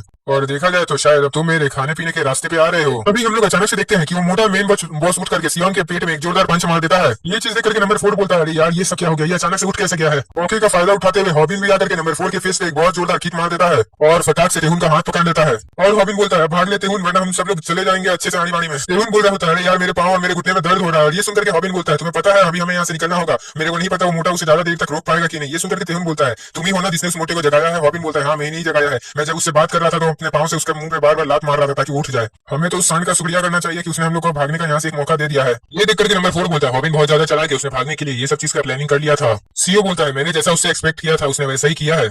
खैर जो भी हुआ उसे छोड़ो और अपने आप काम पे ध्यान देते हैं हम लोग। उसके बाद हमें सिटी के पास के एक लेक का सीन दिखाया जाता है। हम देखते हैं हमारे राइनोसोरस का टायरानोसोरस बन चुका है और वो पूरा तरीके से गया है, खत्म हो चुका है। नंबर 1 उसे जाकर के पानी में फेंक करके आता है, पानी के बीचों बीच में। नंबर 4 बोलता है तो अब मेरा यहाँ से काम खत्म होता है ना। तो ये सुनकर के सियोन बोलता है हाँ बिल्कुल खत्म होता है। देखो अब शायद मेरे ख्याल से हमें थोड़ा सा मुसीबत होने वाला है क्योंकि ये लोग का जो ऑर्गेनाइजेशन था, इन लोगों के जो पार्टनर्स है उन लोगों से अब हमें बात करना होगा। सुनकर के नंबर 4 बोलता है तुम अभी रॉबिन लोग पे ध्यान दो, मैं ये सब चीज पे ध्यान दे दूंगा। ये सुनकर के सियोन बोलता है हाँ ये बात तो तुमने सही बोला, वो हम लोग के लिए सबसे बड़ा अभी खतरा बना हुआ है। नंबर 1 आते हुए बोल रहा होता है मैंने अपना काम खत्म कर दिया है। नंबर 1 बोलता है क्या मैं तुम सबको घर लेके चलूं इस नाव से। नंबर 4 बोल रहा होता है मुझे तो यकीन नहीं होता कि ये कंटेनर जो है ये तुम्हारा घर है। और 4 नंबर 1 को बोलता है मेरी बातों का ज्यादा बुरा मत मानना यार, मैं बस ऐसे ही बोल रहा था, तुम्हें ज्यादा तकलीफ तो नहीं ना हुआ। ये सुनकर के नंबर 1 बोलता है कोई बात नहीं, जब है तो है, अब मैं क्या कर सकता हूँ इसमें। नंबर 1 बोलता है मैंने तो इसमें अपनी पूरी जिंदगी बिताई है तो मेरे को तो इसकी आदत पड़ चुकी है। नंबर 1 बोलता है मेरे पास ज्यादा कुछ नहीं था करेले के जूस के अलावा, तो तुम एक काम करो तुम ये करेले का जूस ही पी लो। ये देख करके नंबर 4 बोलता है करेले का जूस तो ठीक है लेकिन तुम्हारे पास और कोई कप नहीं है क्या, ऐसे स्टील के कप में पिलाओगे। नंबर 1 बोलता है तो क्या सोच रहे हो सीओ, अब तुम क्या करने वाले हो रॉबिन के साथ, तुम कुछ अटैक वटैक करने वाले हो क्या उसमें। और ये सुनकर के सीओ बोलता है नहीं अभी बस वक्त का इंतजार करो क्योंकि मैं उसके बारे में पूरी इन्फॉर्मेशन निकालने पे लगा हुआ हूँ। सीओ बोलता है अगर हम लोगों ने उस पर ऐसे ही हमला किया तो हम लोग बहुत बड़ी मुसीबत में फंस भी सकते हैं। और वैसे ये क्या करेला का जूस तुम मेरे को क्यों दे रहे हो, क्या करेला ज्यादा सस्ता हो गया है। अगर हम ध्यान से देखा तो रॉबिन के पास एक कराटर है जो अच्छा कराटे करता है और एक ताइक्वांडो में किक स्पेशलिस्ट है जिसका किक बहुत ज्यादा ही तेज लगता है। एक बॉक्सर है जिसके पंच बहुत ज्यादा तेज लगते हैं और वो बहुत अच्छे से अपना मूवमेंट को संभाल के रखा है। और एक हमारे मोटे जैसा उसके पास भी मोटा है जो अच्छा खासा जुजुत्सु जानता है। देखा जाए तो उसके पास इतने फ्रेंड्स तो हैं जिससे हम लोगों का और उसका एकदम गैंग वॉर हो जाएगा। वैसे देखा जाए तो रॉबिन ने बहुत खतरनाक अपना दुश्मन बना लिया है। और हमें जिनहोली को दिखाया जाता है जो स्टेडियम में बैठा हुआ होता है। उसके बाद हम एक बंदे को देखते हैं जो बोल रहा होता है सर वो आपका बहुत टाइम से इंतजार कर रहे हैं वहाँ ऊपर बैठ करके। उसके बाद हम एक आदमी को देखते हैं गाइस ये कांग्रेसमैन है और ये इसका नाम हैंग जियोंग है। और ये बोल रहा था कि अरे ये क्या वो अभी तक बैठा हुआ है, मतलब वो बहुत ज्यादा ही निडर आदमी है। वो कांग्रेसमैन बोलते हैं मैंने तुमसे कहा था कि इधर नहीं आने के लिए, फिर भी तुम यहाँ पर आ गए, तुम्हें अगर कोई देख लेगा तो क्या होगा। ये सुनकर के जिनहोली बोलता है वैसे भी तुम्हारे ऊपर तो मेरा पहले से ही नजर है और एक जन है जो मेरे ऊपर बहुत टाइम से नजर रख रहा है, तो मेरे को इससे फर्क नहीं पड़ता कि कोई मुझे देखे या नहीं। वैसे तुम शांति से बैठ जाओ वरना तुम्हारी जोरों में दर्द हो जाएगा कांग्रेसमैन। जिनहोली बोलता है मैं चाहता हूँ कि जो लोग पॉलिटिक्स में हो मैं उन लोगों के साथ अच्छा खासा रिश्ता बना करके रखूं। और वैसे भी मैं जानता था कि तुम जो होगे वो यहाँ पर ही मिलोगे ऐसे स्टेडियम में। वो कांग्रेसमैन बोलता है मैं जो टाइसन का मैंने पार्टी का हालत देखा है, मैं नहीं चाहता हूँ कि मेरी भी पार्टी का हालत वैसा ही बन जाए क्योंकि मैंने बहुत मेहनत करके अपने पार्टी को बहुत ज्यादा आगे बढ़ाया है। जिनहोली बोलता है तो मतलब यही कारण है जो तुम मेरे साथ काम नहीं करना चाहते और मेरे साथ चलना भी नहीं चाहते क्यों। कांग्रेसमैन बोलते हैं मैं मानता हूँ कि मैं तुम्हारे साथ साथ एक ही रास्ते पे चलूंगा लेकिन इसका मतलब ये नहीं है कि हम लोग का जो रास्ते का खत्म है, मतलब हम लोग का घर जो है वो एक ही रास्ते पे पड़ेगा और एक ही जगह पे पड़ेगा। जिनहोली बोलता है ये बहुत अच्छी बात कही है तुमने, मुझे तुम्हारी बात बहुत ज्यादा ही अच्छी लगी, बात में तुम्हारे बहुत ज्यादा ही दम है। कांग्रेसमैन बोलते हैं हर चीज पैसे से नहीं जीती जाती है याजू का मेंबर, हर चीज के लिए बहुत ज्यादा ही दिमाग लगाना होता है और इज्जत वो तो बिल्कुल भी पैसे से तुम नहीं कमा पाओगे क्योंकि एक इज्जत बनाने में बहुत ज्यादा वक्त लग जाता है। और ये सुनकर के जिनहोली बोलता है तो मेरे पास और भी बहुत सारे रास्ते हैं। जिनहोली बोलता है अरे अरे तुझे इतनी घबराने की जरूरत नहीं है मेरे बाबू, तू इतना ज्यादा मत घबरा। चलो मैं तुझे बिना धमकी वाली एक धमकी देता हूँ, तो एक बात सुन ले, मैं किसी को भी बिना टच किए ही खत्म कर दूंगा और उसका नामो निशान भी नहीं बचेगा। तो तू अब समझ जा तुझे किसका साथ देना होगा, समझ लिया ना। हम देखते हैं रॉबिन को जो एक बेंच पे बैठा होता है और वो बोल रहा होता है यार सब कोई कितने ज्यादा बड़े मुसीबत में फंसे हुए हैं। रॉबिन बोलता है मेरे पास कोई सबूत भी नहीं है, ऊपर से जिनहोली ने लाइट क्लास को अपने पूरे कब्जे में ले लिया है, उनके पूरे कंट्रोल में चल रहा है लाइट क्लास भी। उसके अलावा पूरी लाइट क्लास के हर एक बच्चे ही बहुत ज्यादा खतरनाक थे उस समय ही, और ये लोग कितने ज्यादा खतरनाक है हम सबके लिए मैं भी जान सक रहा हूँ। लेकिन मैं एक बात समझ नहीं पा रहा आखिरकार वो लोग जिनहोली के अंदर में क्या काम करना चाहते हैं। फिर रॉबिन चिल्लाते हुए खड़ा होता है और बोलता है मैं उन लोगों को जल्द से जल्द रोक दूंगा। देखते हैं उतने में ही हॉबिन की साइड से कोई उसको बुलाता है, डार्लिंग हॉबिन, और ये देख करके हॉबिन सामने की तरफ चौंक जाता है। हम देखते हैं वहाँ पर भूमि होती है, वो बोलती है तुम यहाँ पर अकेले क्या कर रही हो? भूमि बोलती है मेरे साथ चलो, और ये सुनकर के हॉबिन बोलता है लेकिन कहाँ? और भूमि बोलती है मैंने तुमसे पहले ही कहा था। उसके बाद भूमि हॉबिन का हाथ पकड़ के उसको ले जाने लगती है और वो बोलती है मैं वहाँ पर तुम्हें ले जाऊंगी जहाँ पर मैंने आज सोचा है। हम देखते हैं कि भूमि उसे एक रूम कैफे में लेकर के आ जाती है। भूमि बोलती है तुम्हें याद है ना हम लोग यहाँ पर पहले भी आ चुके हैं, और वो बोलती है मैं मानती हूँ कि यहाँ पर आने में बहुत ज्यादा खतरा रहता है क्योंकि आजकल के दिनों में ऐसा बहुत सारे केसेस हम देख पा रहे हैं, लेकिन ये सब तुम छोड़ो और इधर आकर के मेरे पास में आकर के बैठ जाओ। सबसे हॉबिन के सोए हुए अरमान जाग जाते हैं और वो बोलते हैं हाँ क्यों नहीं, मैं तो तुम्हारे पास बैठने के लिए तब से तरस रहा था। उसके बाद हॉबिन को उस दिन का बात याद आने लगता है। तब भूमि और हॉबिन एक दूसरे को मतलब सरपास करने ही वाले थे, मतलब तुम लोग समझ जाओ किस करने वाले थे, उस दिन का बात उसे याद आ रहा होता है। उसके बाद भूमि बोलती है चलो हम लोग टीवी देखते हैं। भूमि बोलती है इतना सीरियस होने की जरूरत नहीं है, बस शांति से टीवी देखते हैं, खाना पीना खाते हैं और बहुत सारे गेम्स खेलते हैं, क्या बोलती है हॉबिन? उसके बाद हम देखते हैं कि भूमि हॉबिन को अपने हाथों से चिप्स खिलाने वाली होती है। हॉबिन अपना मुंह आगे बढ़ाता है और खोलता है, उतने में ही भूमि क्या करती है कि उसके मुंह के सामने ले जाकर के अपने मुंह में फटाक से वो चिप्स का टुकड़ा डाल देती है। उसके बाद हम देखते हैं कि भूमि और हॉबिन बहुत सारे गेम्स खेल रहे होते हैं टीवी पे। उसके बाद टीवी पे वो लोग मूवी देख रहे होते हैं और हॉबिन बोल रहा होता है मुझे कितना ज्यादा शर्म आ रहा है। अब हॉबिन बोलता है ये मेरा फर्स्ट टाइम है जब मैं भूमि के साथ मूवी देख रहा हूँ, मुझे बहुत ज्यादा शर्म आ रही है। और वो लोग टीवी पे हाई स्कूल DxD देख रहे होते हैं। उसके बाद हॉबिन को अपने कंधे पे कुछ एहसास होता है, वो कंधे की तरफ देखता है, वो देखता है कि भूमि उसके कंधे में ही सर रख करके सो गई होती है। हॉबिन मन में सोच रहा होता है भूमि हमेशा से मेरे साथ वक्त बिताना चाहती थी, वो हमेशा से मेरे साथ एक अच्छे खासे यादें बनाना चाहती थी, लेकिन माफ कर देना भूमि मैं नहीं बना सकूंगा शायद। हॉबिन बोलता है कंट्रोल हॉबिन कंट्रोल, अगर आज तू सत लौंडा नहीं बना तो तू हमेशा के लिए पिघल जाएगा। हॉबिन बोलता है क्या मूवी भी खत्म हो गई? मुझे तो पता ही नहीं चला, ये सब चीजों में पता ही नहीं चलता कि वक्त कैसे गुजर जाता है। हॉबिन फिर धीरे से सरकने लगता है और बोलता है मेरे को सबसे पहले टीवी बंद कर देना चाहिए, उसके बाद इसको यहाँ पर सोने देना चाहिए, वैसे भी पूरा दिन तो बढ़ती ही रहती है। अचानक से फिर हॉबिन का हाथ भूमि पकड़ लेती है। भूमि बोलती है तुम कितने बड़े बेवकूफ हो, क्या तुम्हें अभी इस रूम का माहौल के बारे में अंदाजा नहीं है? इस माहौल का तुम्हें यूज करना चाहिए था। भूमि हॉबिन को गिरा देती है और उसके ऊपर चढ़ के बोलती है तुम्हें क्या लगा मैं तुम्हें बस यहाँ पर मूवी देखने के लिए बुलाई थी? ना, मेरा तो कुछ और ही मोटिव था। उसके बाद हम देखते हैं उन दोनों के जो लिप्स है वो बहुत ज्यादा ही करीब आ चुके होते हैं। उसके बाद भूमि और हॉबिन एक दूसरे की आंखों में आंखें डाल के देख रहे होते हैं। हॉबिन के बहुत ज्यादा ही पसीने छूट रहे होते हैं। भाई साहब गर्मी बहुत ज्यादा बढ़ गई है, कोई ऐसी चलाओ यार। वैसे गाइस आप लोग गाइस जैसे कि हमने नेक्स्ट एपिसोड में देखा था माहौल गर्म था, तकिया नरम था और दो दिल एक दूसरे के करीब आ चुके थे। अब आगे लेकिन हमेशा की तरह हॉबिन का पंटर टिंगल करने लगता है, इसका मतलब वो वाइब्रेट करने लगता है। ये देखकर के भूमि बोलती है आखिरकार तुम्हें मोबाइल को क्या हुआ है, वो साउंड क्यों नहीं कर रहा है? और ये सुनकर के हॉबिन बोलता है क्योंकि वो म्यूट है, मैंने उसे म्यूट करके रखा है। गाइस अगर मेरी ख्याल से देखा जाए तो पहली बार हॉबिन ने कुछ ढंग का काम किया है। हॉबिन बोलता है तुम मेरे पे भरोसा करो, अगर यहाँ पर न्यूक्लियर बम भी फटेगा ना तो भी मैं ये मौका मिस नहीं करने वाला हूँ। भूमि बोलती है इसका मतलब तुम रेडी हो चुके हो पूरी तरीके से, क्यों? उसके बाद भूमि हॉबिन के हाथ को और भी ज्यादा टाइट से पकड़ लेती है। उसके बाद वो होता है जैसा कि लास्ट नारुतो मूवी में हुआ था नारुतो और हिनाटा के साथ, वैसे यहाँ पर हॉबिन और भूमि के साथ होता है। हॉबिन मन में सोच रहा होता है ये फीलिंग तो मुझे बहुत ज्यादा ही पागल कर रहा है। अब हॉबिन सोच रहा होता है आखिरकार हम लोगों ने कर ही लिया वो सब। हॉबिन सोच रहा होता है आखिरकार मेरी फीलिंग्स अब अपनी चरम सीमा में पहुंच चुकी है और ये मेरा और भूमि का पहला किस था जो बहुत ज्यादा ही अच्छा था। उसके बाद हमें लेडीज वॉशरूम का सीन दिखाया जाता है। हम वहाँ पर भूमि को देखते हैं। भूमि अपने दिल पे हाथ रखते हुए बोल रही होती है आखिरकार आज मैंने ये सब क्या कर दिया है, मेरे को ऐसा लग रहा है कि मेरा दिल आज फट ही जाएगा पूरा तरीके से। उसके बाद भूमि खुद को ही दिलासा देते हुए बोलती है अभी कल तो किस बहुत ज्यादा ही नॉर्मल हो चुका है और वैसे भी बड़े लोग तो करते ही और हम लोग तो बड़े हो ही चुके हैं। उसके बाद भूमि बाहर निकलते हुए बोल रही होती है तो हॉबिन अब बताओ हम लोग और आगे क्या करने वाले हैं? भूमि बोलती है हॉबिन तुम ठीक तो हो ना? और हम देखते हैं कि हॉबिन का पूरा स्ट्रक्चर ही हैंग हो चुका होता है। भूमि बोलती है अगर तुम अच्छा फील नहीं कर रहे तो हम लोग घर जा सकते हैं, लेकिन अगर तुम अच्छा फील कर रहे हो तो अभी हम लोग को और भी बहुत चीजें करनी बाकी है। और ये सुनकर के हॉबिन ब्लश करते हुए बोलता है क्या कहा अभी और भी चीजें करनी बाकी है? उसके बाद हम देखते हैं कि भूमि और हॉबिन एक रेस्टोरेंट में आ जाते हैं। भूमि बोलती है मैं बहुत टाइम से तुम्हारे साथ इस रेस्टोरेंट में आना चाहती थी। ये सुनकर के हॉबिन बोलता है क्या सच में? मुझे नहीं लग रहा था। ये सुनकर के भूमि बोलती है क्या तुम्हें यहाँ पर अभी भी सेटिस्फाइंग नहीं लग रहा है क्या? उसके बाद भूमि बोलती है हॉबिन अभी तक तुमने खाया कुछ क्यों नहीं है, तुम थोड़ा सा खाओ ना। और ये सुनकर के हॉबिन खाने लगता है और बोलता है हाँ ये बहुत ज्यादा ही अच्छा है। उसके बाद भूमि प्यार मोहब्बत की बातें करने लगती है और ये सुनकर के हॉबिन बोल रहा होता है मतलब मन में सोच रहा होता है कि यार आज बोल लगता है बहुत बड़ी मुसीबत में फंस चुका हूँ मैं। उसके बाद वो लोग फोटो बूथ में फोटो खिंचाने के लिए चले जाते हैं। भूमि बोल रही होती है क्या तुम्हारा फर्स्ट टाइम है फोटो बूथ में आने का हॉबिन? वैसे अगर तुम्हारा फर्स्ट टाइम है तो तुम फोटो खिंचाओ, मेरे को मत देखो, तुम मेरे तरफ ही देख रहे हो। उसके बाद वो लोग गेम खेलने लगते हैं। हॉबिन एक भी गेम सही से जीत नहीं पा रहा होता है और भूमि बोल रही होती है हॉबिन तुम देख रहे हो मैं कितना ज्यादा अच्छा खेल रही हूँ, एक भी बुलेट मेरा मिस नहीं हो रहा है, सबको मैं हिट कर रही हूँ। ये सारी बातें सुनते सुनते हॉबिन अचानक से कुछ सोचने लगता है और अचानक से वो ब्लश करने लगता है। वो तब से अपने किस के बारे में सोच रहा होता है और ब्लश कर रहा होता है। भूमि ये देख करके बोलती है तुम इतने टाइम से क्या इतना सीरियस होकर के सोच रहे हो? भूमि उससे पूछ रही होती है तुम इतना समय से क्या सोच रहे हो, तुम मुझे बताते क्यों नहीं हो? ये सुनकर के हॉबिन बोलता है कुछ भी तो नहीं सोच रहा हूँ, हंसते हुए बोल रहा होता है। ये देख करके भूमि बोलती है क्या तुम सच में मुझे कुछ नहीं बताने वाले हो? भूमि बोलती है तुम्हें बताने की वैसे तो कुछ जरूरत नहीं क्योंकि तुम्हारे जो शक्ल है उसमें सब कुछ लिखा गया है, मैं सब कुछ पढ़ पा रही हूँ। तुम जब से हम लोगों ने वो सब किया है तब से तुम बस मेरे लिप्स को देखते जा रहे हो हॉबिन, मैं उतने समय से बस यही देख रही हूँ। और ये सब सुनकर के हॉबिन बस खड़ा ही हो जाता है। उसके बाद भूमि बोलती है अगर तुम चाहोगे तो हम लोग फिर से ये काम कर सकते हैं, मतलब अगर तुम्हारा दिल करेगा तो यही काम हम लोग वापस से रिपीट करेंगे। उसके बाद भूमि बोलती है मेरे ख्याल से बहुत ज्यादा ही देरी हो चुकी है तो मुझे मेरे ख्याल से अपने घर जाना चाहिए अब। हॉबिन स्टाइल मारते हुए बोल रहा होता है अब इसमें हम कुछ कर तो नहीं सकते हैं, तुम्हें तुम्हारा घर जाना बहुत ज्यादा जरूरी है, लेकिन अगर तुम चाहती हो तो मैं तुम्हारे साथ तुम्हारे घर तक चल सकता हूँ, क्या बोलती हो भूमि? उसके बाद भूमि ये सुनकर के बोलती है क्या तुम्हें किसके अलावा और भी कुछ करने का मन था क्या? ये सुनकर के हॉबिन बोलता है नहीं नहीं मेरा तो मन बस किस करने का था और वो चीज हो गया, इससे ज्यादा तुम मत सोचो। ये सुनकर के भूमि बोलती है क्या सच में? और ये सुनकर के वो हंसने लगती है। उसके बाद भूमि बोलती है ठीक है तब मैं अकेले ही अपने घर चली जाऊंगी, तुम्हें मेरे साथ चलने की जरूरत नहीं है। उसके बाद भूमि हॉबिन के कान के पास आकर के बोलती है अगली बार जब हम मिलेंगे ना तो हम लोग किस नहीं करेंगे, किससे भी ज्यादा कुछ ट्राई करेंगे, ठीक है? ओके।